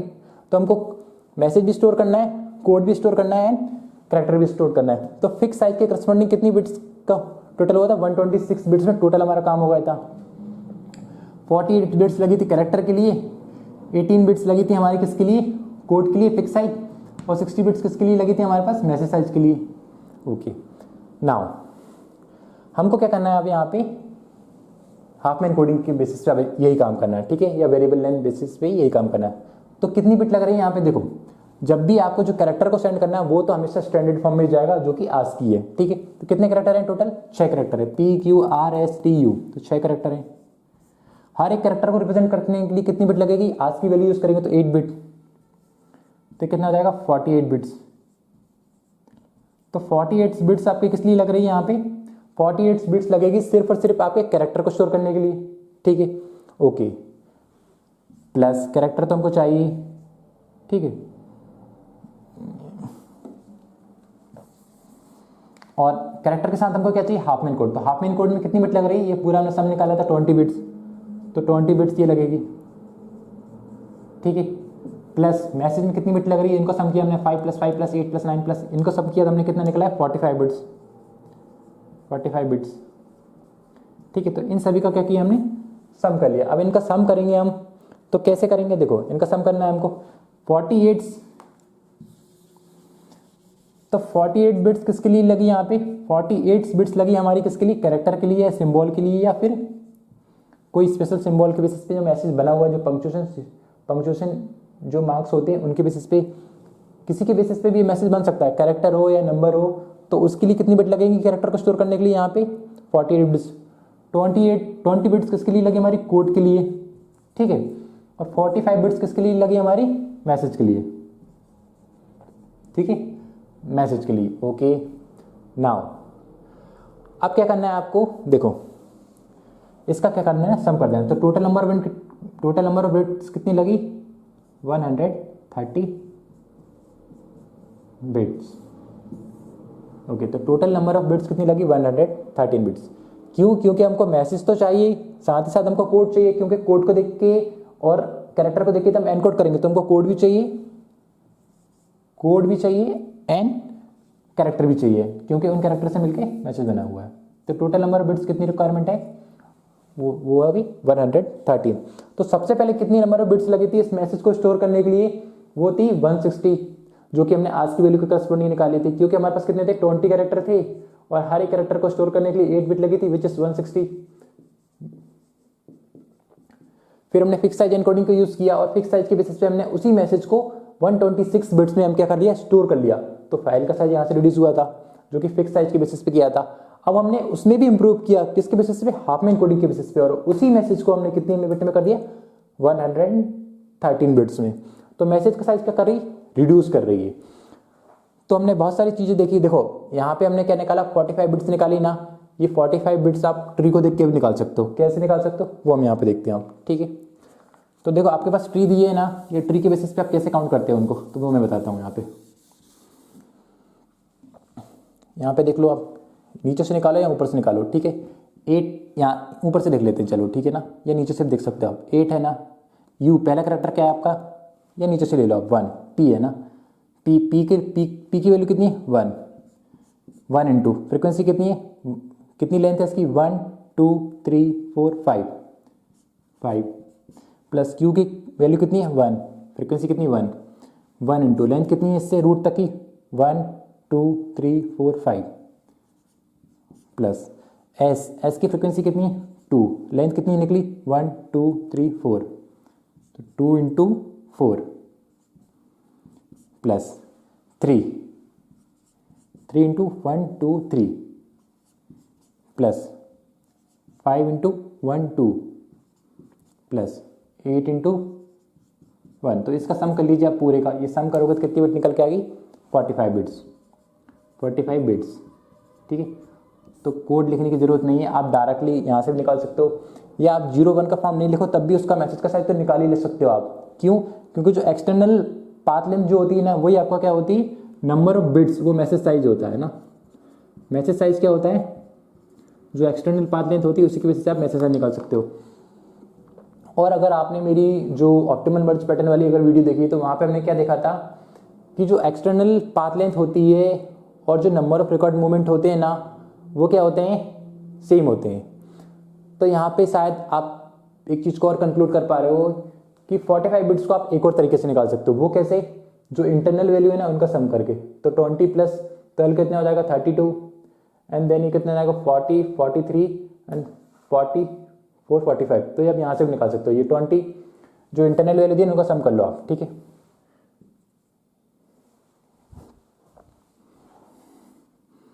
सो 20 प्लस 12 प्लस 7 प्लस 4 प्लस 2, सो कितनी बिट हो जाएगी टोटल 45 बिट्स। ठीक है, 45 बिट्स ना। तो 45 बिट्स आप इंटरनल नोड का सम करके निकाल सकते हो, एक्सटर्नल पाथ लेंथ का सम करके निकाल सकते हो, या आप इस तरीके से भी निकाल सकते हो। सो अब मैं मूव करने वाला हूँ कि किस टाइप के क्वेश्चन इस टॉपिक पे गेट एग्जाम के अंदर पूछे जाते हैं। तो हम उन क्वेश्चनों को सॉल्व करेंगे कि किस टाइप के क्वेश्चन यहाँ पे पूछे जाते हैं, और देन हम मूव करेंगे, कुछ थ्योरेटिकल पॉइंट देखेंगे जो हमने अभी तक पढ़ा, जो इंपॉर्टेंट पॉइंट मैंने बोले, माइट पॉसिबल के कुछ बच्चे नोट ना कर पाए तो उनको एज ए नोट्स आप कैरी करना, उसको रखना, जब आपका एग्जाम होता है उसको आप रिवाइज करने में आपकी हेल्प होगी। तो मूव करते हैं हम उन क्वेश्चनों की ओर जो कि गेट एग्जाम में पूछे जाते हैं। तो आइए अब हम मूव करते हैं कि किस टाइप के क्वेश्चन गेट एग्जाम में पूछे जाते हैं। तो यहाँ पे मैंने 3 क्वेश्चन लिखे हुए हैं। ये ट्री हमने कैसे बनाई थी, using the character and frequency की बेसिस से हमने एक ट्री कंस्ट्रक्ट की थी। ओके, तो पहला क्वेश्चन देखते हैं और इसका आंसर देते हैं। What is the Hopman code for each character? क्या पूछ सकता है आपसे कि हर एक कैरेक्टर का क्या पूछ सकते हैं आप, हाफमैन कोड पूछ सकता है। तो कैसे हम कोड जनरेट करते हैं कि हमें क्या करना होता है, लेफ्ट हैंड साइड को 0 देंगे और राइट हैंड साइड को 1, लेफ्ट हैंड साइड को 0 राइट हैंड साइड को 1, लेफ्ट हैंड साइड को 0 राइट हैंड साइड को 1, लेफ्ट हैंड साइड को 0 राइट हैंड साइड को 1, लेफ्ट हैंड साइड को 0 राइट हैंड साइड को 1। तो क्या पूछा था, what is the Huffman code for each character? हर एक कैरेक्टर के लिए हाफमैन कोड क्या होने वाला है। तो देखते हैं पी का कोड क्या होगा, पी। तो पी का कोड क्या होगा, रूट से लेके पी तक का पाथ क्या है 1 1 1 1 0। ठीक है, पी का कोड होगा 1 1 1 1 1 1 1 एंड देन 0। ओके, क्यू का कोड क्या होगा, स्मॉल ना, क्यू का कोड क्या होगा, ये है क्यू। तो 1 1 1 1 1, मतलब रूट से लेके, जहाँ से रूट से लेके उस कैरेक्टर, उस पर्टिकुलर लीफ नोड तक जिसका कोड आपको फाइंड करना है, तो कौन कौन से नंबर उसके बीच में आ रहा है। तो 1 1 1 1 1, तो 5 टाइम 1। ठीक है भैया, आर का कोड क्या है, ये रहा आर अपना। तो कोड क्या बनेगा, 1 रूट से लेके उस आर तक की वैल्यू क्या होगी 1 1 1 0, 3 टाइम 1 एंड देन 0। एस का क्या होने वाला है, एस के लिए देखते हैं हम, एस के लिए कोड क्या होगा 1 1 0, तो 1 1 0। ठीक है भैया, टी का कोड क्या होगा 1 0, तो टी का कोड क्या होगा 1 एंड 0 1 एंड 0। यू का कोड क्या होगा 0। ठीक है भैया, तो इस बेसिस पे आप क्या कर सकते हो, कोड डिजाइन कर सकते हो। ओके, सो क्या इसके अलावा भी कोई पॉसिबिलिटीज है? जैसे कि मैंने अभी आपको बताया कि हमने क्या किया, इस ट्री में लेफ्ट हैंड साइड क्या दिया 0 दिया, राइट हैंड साइड 1 दिया, left hand side 0 right hand side 1, और उस बेसिस पे ये कोड जनरेट हुए। बट अगर आपने कोड का पूछा है और अगर आपके कोड मैच नहीं कर रहे ऑप्शन के साथ, तो वो आप क्या करके देखना है आपको कि लेफ्ट हैंड साइड 1 देना है, देन राइट हैंड साइड 0 देना है, left hand side 1 right hand side 0। तो उस बेसिस पे भी कोड जनरेट हो सकते हैं। तो अब हम उसका देखते हैं। ठीक है, क्योंकि 2 टाइप से कोड हम जनरेट कर सकते हो। आपका आंसर किससे मैच करता है, या इसने क्वेश्चन फ्रेम किया उसने इस साइड 1 रखा है या 0 रखा हुआ है, तो वो क्या, दोनों ऑप्शन को आपको इवेल्युएट करके देखना है कि किससे वो क्वेश्चन पूछा गया। अगर मैं इस साइड 1 ले लेता हूँ और इस साइड 0 ले लेता हूँ, देन हम इसको कैसे, देन उसके करस्पॉन्डिंग कोड कौन से होंगे, ठीक है। तो वो देखते हैं हम। अज्यूम कीजिए मैंने लेफ्ट हैंड साइड के लिए 1 लिया, right hand side 0, left hand side 1, right hand side 0, left hand side 1, right hand side 0, left hand side 1, right hand side 0, left hand side 1, right hand side 0। आप कभी भी या तो लेफ्ट हैंड साइड सारे 0 ले लो, देन अगले side दूसरी side 1 ले लो, राइट लेफ्ट हैंड साइड सारे 0 ले लो, देन राइट साइड 1 ले लो, या लेफ्ट हैंड साइड सारे 1 ले लो, राइट हैंड साइड सारे 0 ले लो। बट कभी भी ऐसा नहीं कर सकते यहाँ 1 दे दिया, यहाँ 0 दे दिया तो फिर यहाँ 0 दे दिया, नहीं। एक साइड 1 है तो 1 ही रहेंगे, एक साइड 0 है तो 0 ही रहेंगे। एक 0 1 1 1 0 1 वाला कॉन्सेप्ट यहाँ नहीं चलेगा। तो इसके करस्पॉन्डिंग कोड क्या होगा, देखो पी के करस्पॉन्डिंग कोड क्या होगा, एक कोड तो ये होगा, पी के करस्पॉन्डिंग एक और कोड कौन सा होगा अपना 1 1 1 1 0, ठीक है। तो 4 time 0 and then 1, okay. Q का करस्पॉन्डिंग कोड क्या होगा 5 टाइम 0, 1 2 3 4 5। आर के करस्पॉन्डिंग क्या होगा हमारा 0 0 0 1, तो 0 0 0 1, ठीक है। इसी तरीके से एस के करस्पॉन्डिंग कोड क्या होगा 0 0 1, तो 0 0 1। टी के करस्पॉन्डिंग क्या होगा 0 1 0 1। यू के करस्पॉन्डिंग क्या होगा 1, ठीक है। तो ये वाले कोड उसने पूछा है, ये वाला कोड पूछा है उसने, ठीक है। ये वाले कोड पूछे उसने, इस तरीके से उसने ट्री को कोड प्रोवाइड किया है, इस तरीके से किए है।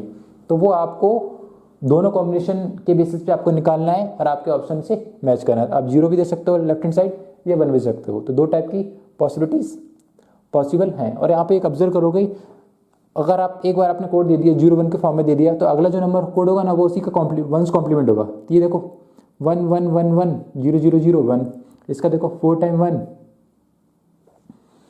सो इसका 4 टाइम 1 देन 4 टाइम 0। क्यू का 0 होगा, माफ कीजिएगा, कोर क्यू का क्या होगा 0 होगा, ठीक है।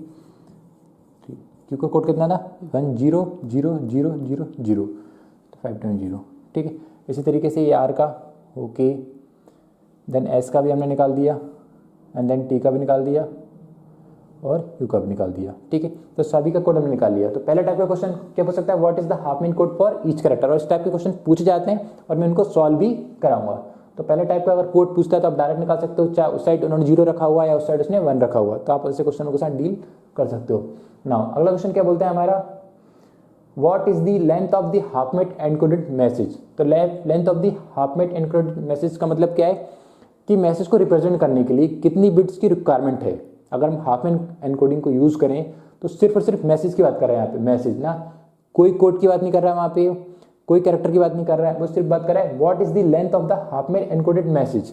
तो मैसेज को एनकोड करने के लिए कितनी बिट्स लगी थी, हमने कितने निकाली थी 45 बिट्स। आप यहाँ से देख सकते हो और ट्री से भी निकाल सकते हो। तो ट्री से निकालना कैसे बताया था मैंने आपको, देखो ट्री की एक्सटर्नल पाथ लेंथ निकाल लो तो मैसेज का साइज निकल जाएगा। तो कैसे निकालेंगे, 8 इंटू का लेंथ कितनी 1, ठीक है, 1 प्लस ये कितना है, सारे हमको सारे कैरेक्टर देखना जो लीव देखना है। तो यू कितना है, यू की वैल्यू कितनी 8 इंटू 1, टी की वैल्यू कितनी 5 की लेंथ कितनी 5 से लेकर रूट तक की लेंथ कितनी 1 एंड 2। एक्सटर्नल पाथ लेंथ निकाल लो तो वो नंबर ऑफ बिट्स निकल जाएगी जो इस फाइल को रिप्रेजेंट कर रही है, ठीक है। 5 इंटू 1 2, इसी तरीके से 3 1 2 3 प्लस का कितना आएगा 3 इंटू 3 इंटू का 3, ये 3 इंटू का 3 1 2 3, ठीक है, प्लस आर की वैल्यू कितनी है 2, तो 2 इंटू 1 2 3 4 2 इंटू 4, प्लस पी की वैल्यू कितनी है 1, तो 1 इंटू 1 2 3 4 5, तो 1 इंटू 5 प्लस क्यू की वैल्यू कितनी होगी 1 इंटू 5, तो 1 इंटू 5। तो इसको सॉल्व कर लीजिए तो कितनी निकल के आएगा 45 बिट्स, ठीक है। या तो आप इस तरीके से निकाल सकते हो, ठीक है, एक्सटर्नल पाथ लेंथ के तरीके से, या आप यहाँ पे मैंने कैलकुलेट किया इस तरीके से निकाल सकते हो, या आप सबसे बेस्ट तरीका बताऊँ ना, आपको नंबर ऑफ बिट्स पूछिए, फाइल का साइज पूछा है तो सिर्फ क्या करो आपको जो इंटरनल नोट है ना उनका सम कर दो, सबसे बेस्ट तरीका। क्योंकि यहाँ पे आपको एडिशन भी करना पड़ रहा है और यहाँ पे आपको मल्टीप्लिकेशन भी करना पड़ रहा है, जबकि इसमें आपको एडिशन ही करना पड़ेगा, मल्टीप्लिकेशन नहीं करना पड़ेगा। तो 20 प्लस 12 प्लस 7 प्लस 4 +2, तो इसका सम कर लो तो ये कितना जाएगा 45 बिट्स। ठीक है, तो आप अलग अलग तरीके से सेम क्वेश्चन के साथ डील कर सकते हो। तो क्या पूछा गया था, what is the length of the half man encoded messages, या एक और तरीके से क्वेश्चन पूछ सकता है कि number of bits require to represent the message in Huffman coding, मतलब कितने नंबर ऑफ बिट्स की रिक्वायरमेंट है हाफ मैन एनकोडिंग को रिप्रेजेंट करने के लिए, या इस मैसेज को रिप्रेजेंट करने के लिए कितने नंबर ऑफ बिट्स की रिक्वायरमेंट होगी। तो मैसेज को रिप्रेजेंट करने के लिए कितनी बिट्स लगेंगी, 45 बिट्स। एक और क्वेश्चन क्या बताया मैंने, इसको कैसे लिख सकते हैं, इस क्वेश्चन को लिख सकते हैं, आप नोट डाउन कर सकते हो, the number of bits require to represent this file using the Huffman codes. तो मतलब 45 बिट्स लग रही है इस मैसेज को रिप्रेजेंट करने के लिए। किस मैसेज को, इस मैसेज को जो हमने यू टी करके जो फॉर्म में दिया था ना, UUTPQ ऐसे करके जो मैसेज दिया था, उसको रिप्रेजेंट करने के लिए कितनी बिट लग रही, 45 बिट्स नाउ। और उसमें मैंने आपको बताऊं टोटल नंबर ऑफ कैरेक्टर कितने थे, उसमें 20 कैरेक्टर थे, 20 कैरेक्टर थे, या इनकी फ्रिक्वेंसी देख लो। तो टोटल कितने कैरेक्टर हैं इसमें, 20 कैरेक्टर। मेरा मतलब है कि टोटल 20 कैरेक्टर से मिलकर मैसेज बना हुआ है ना, P 1 टाइम है, Q 1 टाइम है, R 2 टाइम है, S 3 टाइम है, इन सब का सम करेंगे 20 होगा ना। ठीक है, तो दो तरीके से क्वेश्चन पूछ सकता है। थर्ड टाइप का क्वेश्चन क्या पूछ सकता है, what is the average code length. तो एवरेज कोड लेंथ क्या निकालना है आपको, एवरेज कोड लेंथ जब आपका साइज निकल जाए, ठीक है, मैसेज का साइज निकल जाए, उसको कितनी मैसेज का साइज कर देगा, मैसेज साइज डिवाइडेड बाय जो टॉप की जो वैल्यू होती है ना, तो उसको कितनी होगी 20, तो कितना निकल जाएगा 45 डिवाइडेड बाय 20, तो विच इज 2.5 क्या हो जाएगी इसकी एवरेज कोड लेंथ। ठीक है, कैसे, देखो एवरेज कोड लेंथ का मतलब क्या होता है मैं बताता हूँ आपको। हमारे पास एक मैसेज दिया था जिसको हमने क्या किया था 0-1 फॉर्म में कन्वर्ट किया था। मैसेज क्या था, UUT ऐसे करके आपका एक मैसेज दिया था, स्टार्ट में हमने देखा था, फाइन। अब उस मैसेज को रिप्रेजेंट उस मैसेज में टोटल नंबर ऑफ कैरेक्टर कितने थे, 20 कैरेक्टर थे। सभी को हम सम कर दें तो कितने कैरेक्टर थे, टोटल 20 कैरेक्टर थे। और ये 45 बिट्स के बता रहा है उस फाइल को रिप्रेजेंट करने के लिए, मतलब कि वो 20 कैरेक्टर की फाइल को रिप्रेजेंट करने के लिए, ठीक है मैं बता रहा हूँ, वो फाइल में कितने कैरेक्टर थे, टोटल 20 कैरेक्टर थे। ठीक है, उस 20 कैरेक्टर को रिप्रेजेंट करने के लिए कितनी बिट लग रही है आपको, 45 बिट्स। यही क्वेश्चन पूछा गया है, मतलब कि 20 कैरेक्टर को रिप्रेजेंट करने के लिए 25 बिट्स लग रही हैं आपके टोटल। और अगर ये क्या पूछता है, what is the average code length, इसका मतलब पूछ रहा है कि वो, तो फिर एक कैरेक्टर को रिप्रेजेंट करने में कितनी बिट लगेगी, तो 20 डिवाइडेड बाय 45, मतलब 20 कैरेक्टर को रिप्रेजेंट करने के लिए 45 बिट्स लग रही, तो पर कैरेक्टर को रिप्रेजेंट करने के लिए कितनी बिट लगेगी।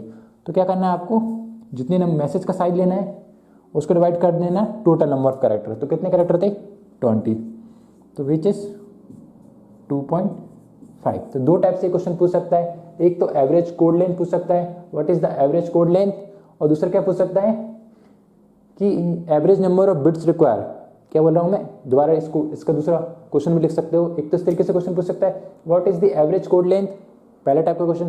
दूसरा क्या पूछ सकता है, the average number of bits require to represent this file, average number of bits. Average number of bits क्यों, क्योंकि ये 45 कितना दे रहा है, पूरे मैसेज के लिए दे रहा है, पर अगर मैं एवरेज पूछ रहा हूं तो आपको जो टोटल नंबर ऑफ जो कैरेक्टर आएंगे उनसे आपको डिवाइड करना होगा, तो कितना आ जाएगा 2.5। तो काफ़ी टाइप के क्वेश्चन जो पॉसिबल थे, थ्योरेटिकल क्वेश्चन जो आते थे एग्जाम में, वो नॉर्मली जो क्वेश्चन पूछे जाते थे वो हमने यहाँ पे सॉल्व किए। अब हम कुछ क्या करने वाले हैं, कुछ इंपॉर्टेंट पॉइंट को हम देखने वाले हैं, जिनके बेसिस पे आपको, अगर आप उनको रिवाइज करते रहोगे, एग्जाम टाइम पे उनको रिवाइज कर लोगे, तो आपको थोड़ा हेल्प रहेगा और उनसे थ्योरेटिकल क्वेश्चन पॉसिबल हो सकते हैं।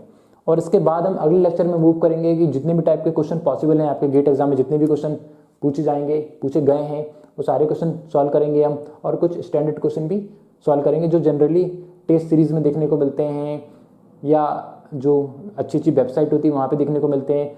तो क्वेश्चन पेपर क्या होता है, मतलब वहीं से बनाया जाता है, ठीक है, वहाँ से देखा जाता है कि कॉन्सेप्ट आइडिया लिया जाता है वहाँ से कि किस टाइप के क्वेश्चन फ्रेम हो सकते हैं इस टॉपिक से। तो हम उन सारे टॉपिक को भी कवर करेंगे। सो आइए मूव करते हैं थ्योरेटिकल पोर्शन पे। तो आइए अब मूव करते हैं कुछ इंपॉर्टेंट की पॉइंट पर। तो अभी तक हमने देखा कि हाफमैन कोडिंग क्या होती है, कैसे वर्क करती है, और किस टाइप के क्वेश्चन यहाँ से पूछे जाते हैं, और जितनी भी टाइप के क्वेश्चन पॉसिबल थे वो हर टाइप के क्वेश्चन हम सॉल्व कर चुके हैं। बट अब हम क्या करने वाले हैं, कुछ इंपॉर्टेंट कुछ थ्योरेटिकल पॉइंट हैं जो आपको याद रखना चाहिए, उनसे क्वेश्चन फ्रेम हो सकते हैं, काफ़ी इंपॉर्टेंट पॉइंट हैं। तो मैंने क्या किया, जो पॉइंट मैंने पढ़ाते टाइम बोले, माइट पॉसिबल कि कुछ बच्चे नोट ना कर पाए हों, तो मैंने क्या किया, इन सभी को कंबाइन करके नोट डाउन कर दिया है। तो आपको क्या करना है, इसको सिर्फ एक बार पढ़ना है हमको, और देन एग्जाम टाइम पे जब आपका एग्जाम हो तो एक बार रिकॉल करना है, ताकि आपका कॉन्सेप्ट अच्छी तरीके से बिल्ड हो जाए और सारा एक कनेक्शन एक जुड़ जाए। तो आइए देखते हैं कौन कौन से पॉइंट हमने लिखे हुए हैं। सबसे पहले तो मैंने हाफमैन कोडिंग की डेफिनेशन लिखी हुई है यहाँ पे। क्या है Huffman coding? Huffman coding is a data compression technique. It is use for compress the data और message so we can reduce the size of the data and then we can store the data in less amount of memory, or if we want to send a data then we can send it in less amount of time as well as in less amount of cost। तो Huffman coding क्या है? Basically एक data को compress करने वाली technique है। इसके through हम क्या करते हैं, जो मैसेज होता है, जो डेटा होता है, उसका साइज क्या कर देते हैं, रिड्यूस कर देते हैं। और जब जब साइज क्या हो जाता है, मैसेज का रिड्यूस हो जाता है, तो हम क्या कर सकते हैं, उसको लेस अमाउंट ऑफ मेमोरी में स्टोर कर सकते हैं। तो हमारी मेमोरी सेव होती है एक तो, और अगर हम उसी मैसेज को कहीं पर ट्रांसफर करना चाहते हैं, उस डेटा को या मैसेज को ट्रांसफर करना चाहते हैं, तो हम उसको ट्रांसफर कर सकते हैं। क्यों? क्योंकि पहले डेटा क्या था, बड़ा था, अब हमने डेटा को क्या कर दिया, साइज रिड्यूस कर दिया। तो अब डेटा का साइज रिड्यूस हो गया, तो छोटे डेटा को भेजना थोड़ा आसान होगा। अगर डेटा का साइज रिड्यूस हुआ तो उसको भेजना आसान होगा, और क्या कैसे जाएगा डेटा, थोड़ा स्पीड से जाएगा, क्योंकि पहली फाइल बड़ी थी, हाफमैन कोडिंग के थ्रू हमने क्या कर दिया, उसको कंप्रेस कर दिया। अब फाइल छोटी हो गई तो डेटा कैसे जाएगा, स्पीड से जाएगा। ठीक है, इसके साथ क्या है, अगर डेटा कम है तो उसका कॉस्ट भी कम आएगा। तो हाफमैन कोडिंग की जो डेफिनेशन थी वो मैंने यहाँ पे लिख ली है। आप जब भी आपको पढ़ना हो या रिकॉल करना हो तो आप डेफिनेशन पढ़ लीजिए कि हाफमैन कोडिंग का यूज़ क्या होता है। Now it is lossless data compression technique generating variable length code for difference of all. तो हाफमैन कोडिंग क्या है, एक लॉसलेस डेटा कंप्रेशन टेक्निक है। मीन्स व्हाट, कि अगर आपके पास कोई मैसेज दिया हुआ है या कोई डेटा दिया हुआ है, आपने क्या किया, उसको एनकोड कर दिया। ठीक है भैया, आपने क्या किया, उसको 0 1 के फॉर्म में एनकोड कर दिया, और जब आप उसको डिकोड करोगे दोबारा, तो ऐसा करने से आपका कोई भी डेटा लॉस नहीं होने वाला। तो ये क्या है, लॉसलेस डेटा कंप्रेशन टेक्निक। मतलब कंप्रेस करने से उसको दोबारा डिकम्प्रेस करते हो, तो ऐसे करने से कभी भी कोई इन्फॉर्मेशन आपकी लॉस नहीं होगी। And it's generate variable length code for different symbol. हर एक सिम्बॉल के लिए क्या करती है, डिफरेंट लेंथ कोड जनरेट करता है। तो हमने दो टाइप की टेक्निक यहाँ पे देखी। पहले देखी फिक्स साइज एंड देन हम देखी हाफमैन कोडिंग। फिक्स साइज में क्या होता है, हर एक कैरेक्टर के लिए एक फिक्स साइज का कोड होता है। पी के लिए 3 बिट का कोड, क्यू के लिए 3 बिट का कोड, आर के लिए 3 बिट का कोड। हर एक कैरेक्टर के लिए कितने बिट का कोड था, 3 बिट का कोड लिया था हमने, तो that is called fix size. But Hopman coding क्या है, वेरिएबल लेंथ कोडिंग। क्योंकि पी की लेंथ कितनी आई, कितने बिट का कोड लगा पी को, 5 बिट का। क्यू के लिए 5 बिट, आर के लिए 4 बिट, एस के लिए 3 बिट, टी के लिए 2 बिट एंड यू के लिए 1 बिट। तो क्या है, वेरिएबल लेंथ कोड जनरेट करता है हाफमैन कोडिंग। ओके, अगला पॉइंट देखते हैं। It is based on greedy approach which consider frequency या probability of alphabet to generating codes. तो ये क्या है, बेसिकली एक ग्रीडी अप्रोच है। और इस क्वेश्चन, जब इस टाइप के क्वेश्चन दिए जाते हैं तो क्या क्या पूछा जाता है वहाँ पे, एक तो आपको क्या देगा, बेसिकली गिवन क्या देगा आपको, एक आपको कैरेक्टर देगा, ठीक है, जिनसे मिलके, जिन कैरेक्टर से मिलके या जिन सिंबल से मिलके आपका मैसेज बना हुआ है। और साथ ही साथ क्या देता है, फ्रीक्वेंसी देता है कि वो कैरेक्टर कितनी बार अपीयर हुआ है। फ्रीक्वेंसी देगा या फिर क्या देगा, उसकी प्रोबेबिलिटी। तो प्रोबेबिलिटी के क्वेश्चन भी हम सॉल्व करेंगे अगली वाली वीडियो में। हम जितने भी क्वेश्चन आएंगे वो सारे सॉल्व करेंगे, तो आप कंफ्यूज नहीं होना, या तो फ्रीक्वेंसी देगा या प्रोबेबिलिटी देगा of alphabet to generating code. और इनके बेसिस पे हम क्या करते हैं, ट्री कंस्ट्रक्ट करते हैं। हम क्या करते हैं, कैरेक्टर दिए होंगे और फ्रीक्वेंसी दी होगी, तो आप दो ऐसे कैरेक्टर को पिक करते हो जिनकी फ्रीक्वेंसी सबसे लीस्ट होती है, देन उनको कंबाइन करते हो। ठीक है, अब उसका जो रिजल्ट आएगा उसको आप क्या करते हो, लिस्ट में पुट करते हो। देन अगेन दो आप ऐसे कैरेक्टर पिक करते हो जिनकी फ्रीक्वेंसी लीस्ट होती है, और इसके बेसिस पे क्या करते हो, ट्री कंस्ट्रक्ट करते हो। और ट्री को हम कंस्ट्रक्ट क्यों करते हैं, कोड जनरेट करने के लिए।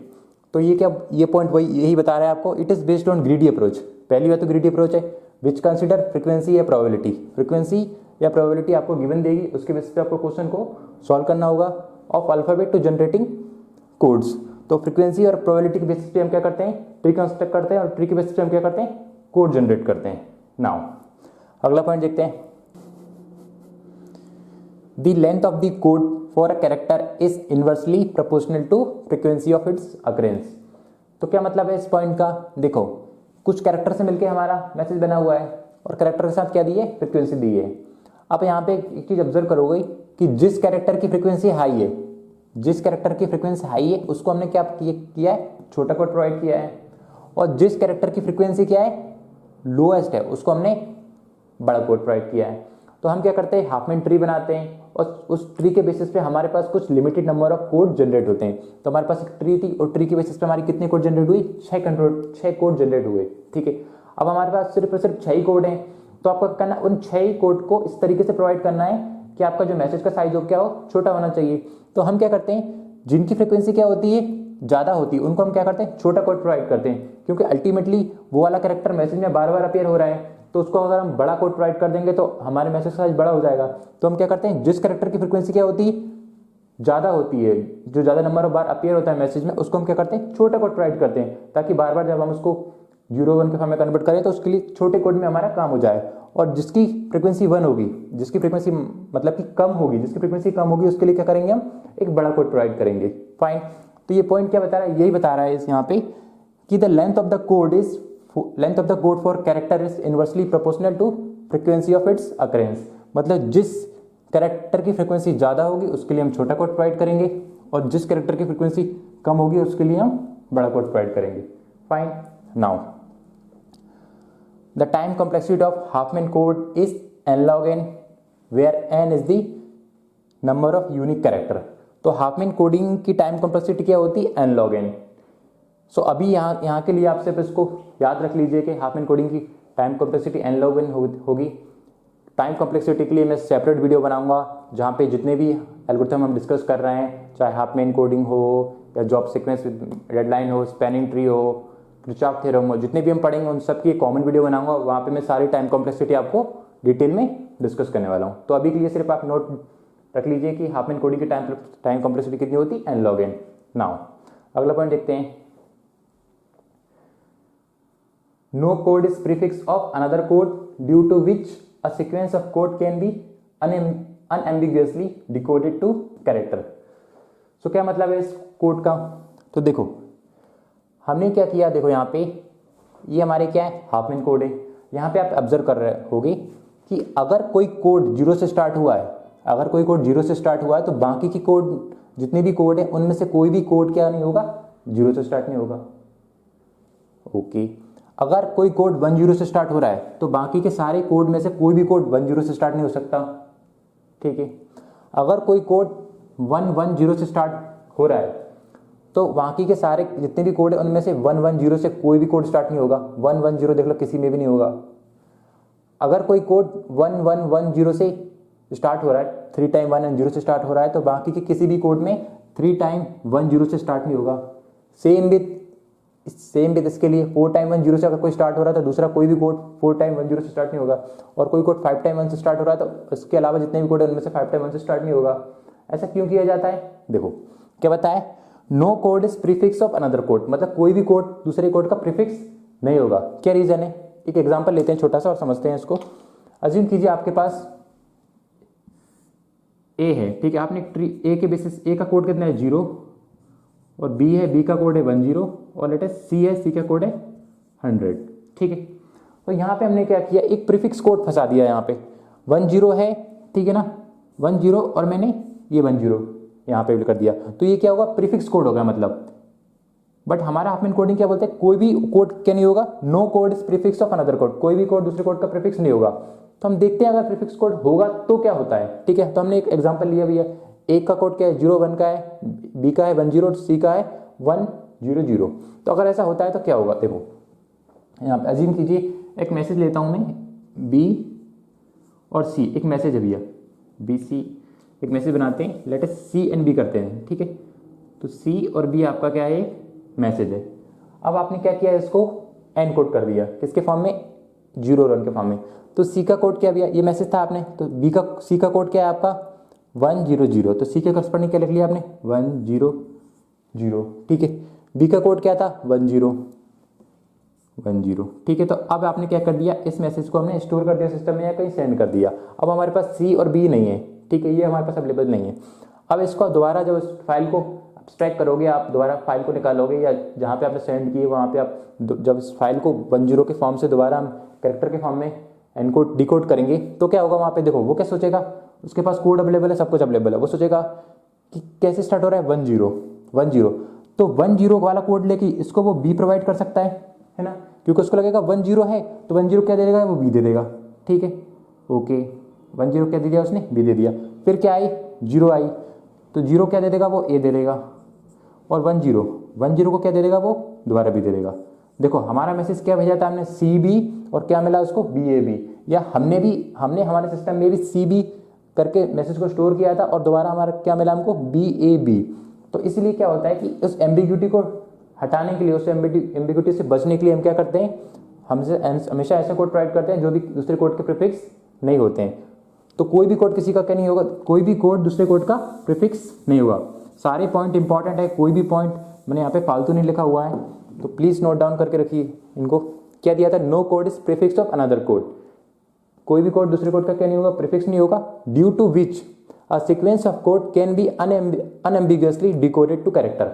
अगर ऐसा होता है तो उसको डिकोड करने में प्रॉब्लम आएगी और हम गलत डिकोड भी कर सकते हैं। तो इसलिए हम क्या करते हैं, ऐसे कोड जनरेट करते हैं जो एक दूसरे के क्या नहीं होते हैं, मतलब मैच खाते हुए, मैच नहीं होना चाहिए उसमें से, ठीक है, उनकी फ्रीक्वेंसी मैच नहीं होना चाहिए, प्रीफिक्स। ओके नाउ अब मैंने क्या किया, कुछ इंपॉर्टेंट जो हमने क्वेश्चन सॉल्व किए थे उनके फॉर्मूला थे वो मैंने यहाँ पे नोट डाउन करे हैं, आप फॉर्मूले को नोट डाउन कर सकते हो। पहला क्या है, the total number of bits, total number of bits in Huffman encoded message क्या है, summation of frequency into character length, frequency into code length. Okay now क्या दिया, देखो यहाँ पे हमने मैसेज का साइज कैसे निकाला था, हमने मैसेज का साइज निकाला था frequency into code length 1 into 5, ठीक है, 1 into 5 into 5, 1 into 5, okay, 2 into 4। इस तरीके से हमने क्या किया था, मैसेज का साइज निकाला था। क्या थी पहले, फ्रीक्वेंसी को जब हमने कोड से मल्टीप्लाई किया तो उस कैरेक्टर के लिए कितनी बिट लग रही वो निकल के आई, ठीक है। उसका समेशन हम जब हमने क्या किया, frequency into code length, P की फ्रीक्वेंसी को हमने कोड लेंथ से निकाला तो पी में कितनी नंबर ऑफ बिट्स लगेगी, उस पी को रिप्रेजेंट करने के लिए कितनी नंबर ऑफ बिट्स लगेगी वो हो जाएगा, प्लस फिर क्यू के लिए कितनी बिट लगेगी, प्लस उसका फिर आर के लिए कितनी बिट लगेगी, प्लस एस के लिए कितनी बिट लगेगी। तो टोटल नंबर बिट्स आपको निकालना है कि कितने बिट्स का मैसेज बना हुआ है। तो आप कैसे निकाल सकते हो, summation of frequency into code length, इस तरीके से निकाल सकते हो। दूसरे टाइप का क्वेश्चन क्या पूछ सकता है, average number of bits per character, average number of bits per character in Huffman encoded message. तो ये वाला फॉर्मूला देखो, ये वाला फॉर्मूला था क्या, ऊपर वाले ये टोटल, तो ये क्या दे रहा है आपको, एक मैसेज की लेंथ देगा। इस क्वेश्चन की बात की जाए तो इस क्वेश्चन में जो हमने मैसेज को एनकोड किया था कितने कैरेक्टर का था वो मैसेज, 20 कैरेक्टर का था। तो ये क्या देगा आपको, मैसेज का साइज देगा, बट आप उसका एवरेज निकालना है, क्योंकि ये लेंथ तो ये वाली लेंथ तो किसकी आएगी, 20 कैरेक्टर के लिए आएगी, पर आपको पर कैरेक्टर के लिए निकालना है। तो जितने कैरेक्टर थे ना उनसे आपको डिवाइड करना होगा। तो ये क्या हो रही, फ्रीक्वेंसी, टोटल कितने कैरेक्टर थे 20, इसका समेशन कर दो तो 20, तो उससे डिवाइड करोगे तो क्या आ जाएगा, average number of bits per character in Huffman encoded message. तो frequency summation of frequency into code length and summation of frequency, इससे डिवाइड कर दोगे तो ये दो फॉर्मूले हैं, पहला यानी कि दूसरा। तो हाफमैन कोडिंग से रिलेटेड जितने भी टाइप के क्वेश्चन पॉसिबल थे वो हम यहाँ पे डिस्कस कर चुके हैं। अगली वीडियो लेक्चर में हम क्या करने वाले हैं, जितने भी क्वेश्चन गेट एग्जाम में पूछे गए हैं हाफमैन कोडिंग के ऊपर वो सारे क्वेश्चन हम सॉल्व करने वाले हैं। सो मैं आपसे प्लीज़ रिक्वेस्ट करता हूँ कि आप वो वीडियो जरूर देखिए, क्योंकि सिर्फ गेट एक ऐसा एग्जाम है जहाँ पे सिर्फ और सिर्फ आप 1-2 एग्जाम्पल सॉल्व करके आप एग्जाम को क्रैक नहीं कर सकते। आपको क्या करना होगा, बहुत सारी प्रैक्टिस करनी होगी उसके लिए। तो मैं इसलिए क्या करता हूँ, ज़्यादा से ज़्यादा क्वेश्चन डालता हूँ ताकि आपको दूसरी जगह जाके सर्च ना करना पड़े, आपको एक ही प्लेस पर सारी चीज़ें मिल जाएँ। तो जब भी क्वेश्चन वाली वीडियो डाली तो उसको जरूर देखा करो। इसके बेसिस पे आप कॉन्सेप्ट को समझ गए अच्छे तरीके से, दैट इज़ फाइन, बट आपको क्या करना होगा, प्रैक्टिस भी करनी होगी। तो जितने भी क्वेश्चन मैं सॉल्व कर रहा हूँ वहाँ पे उस वीडियो में आपको सभी क्वेश्चनों को सॉल्व करना है। सो प्लीज़ इसको नोट डाउन कर लीजिए and thank you guys, bye.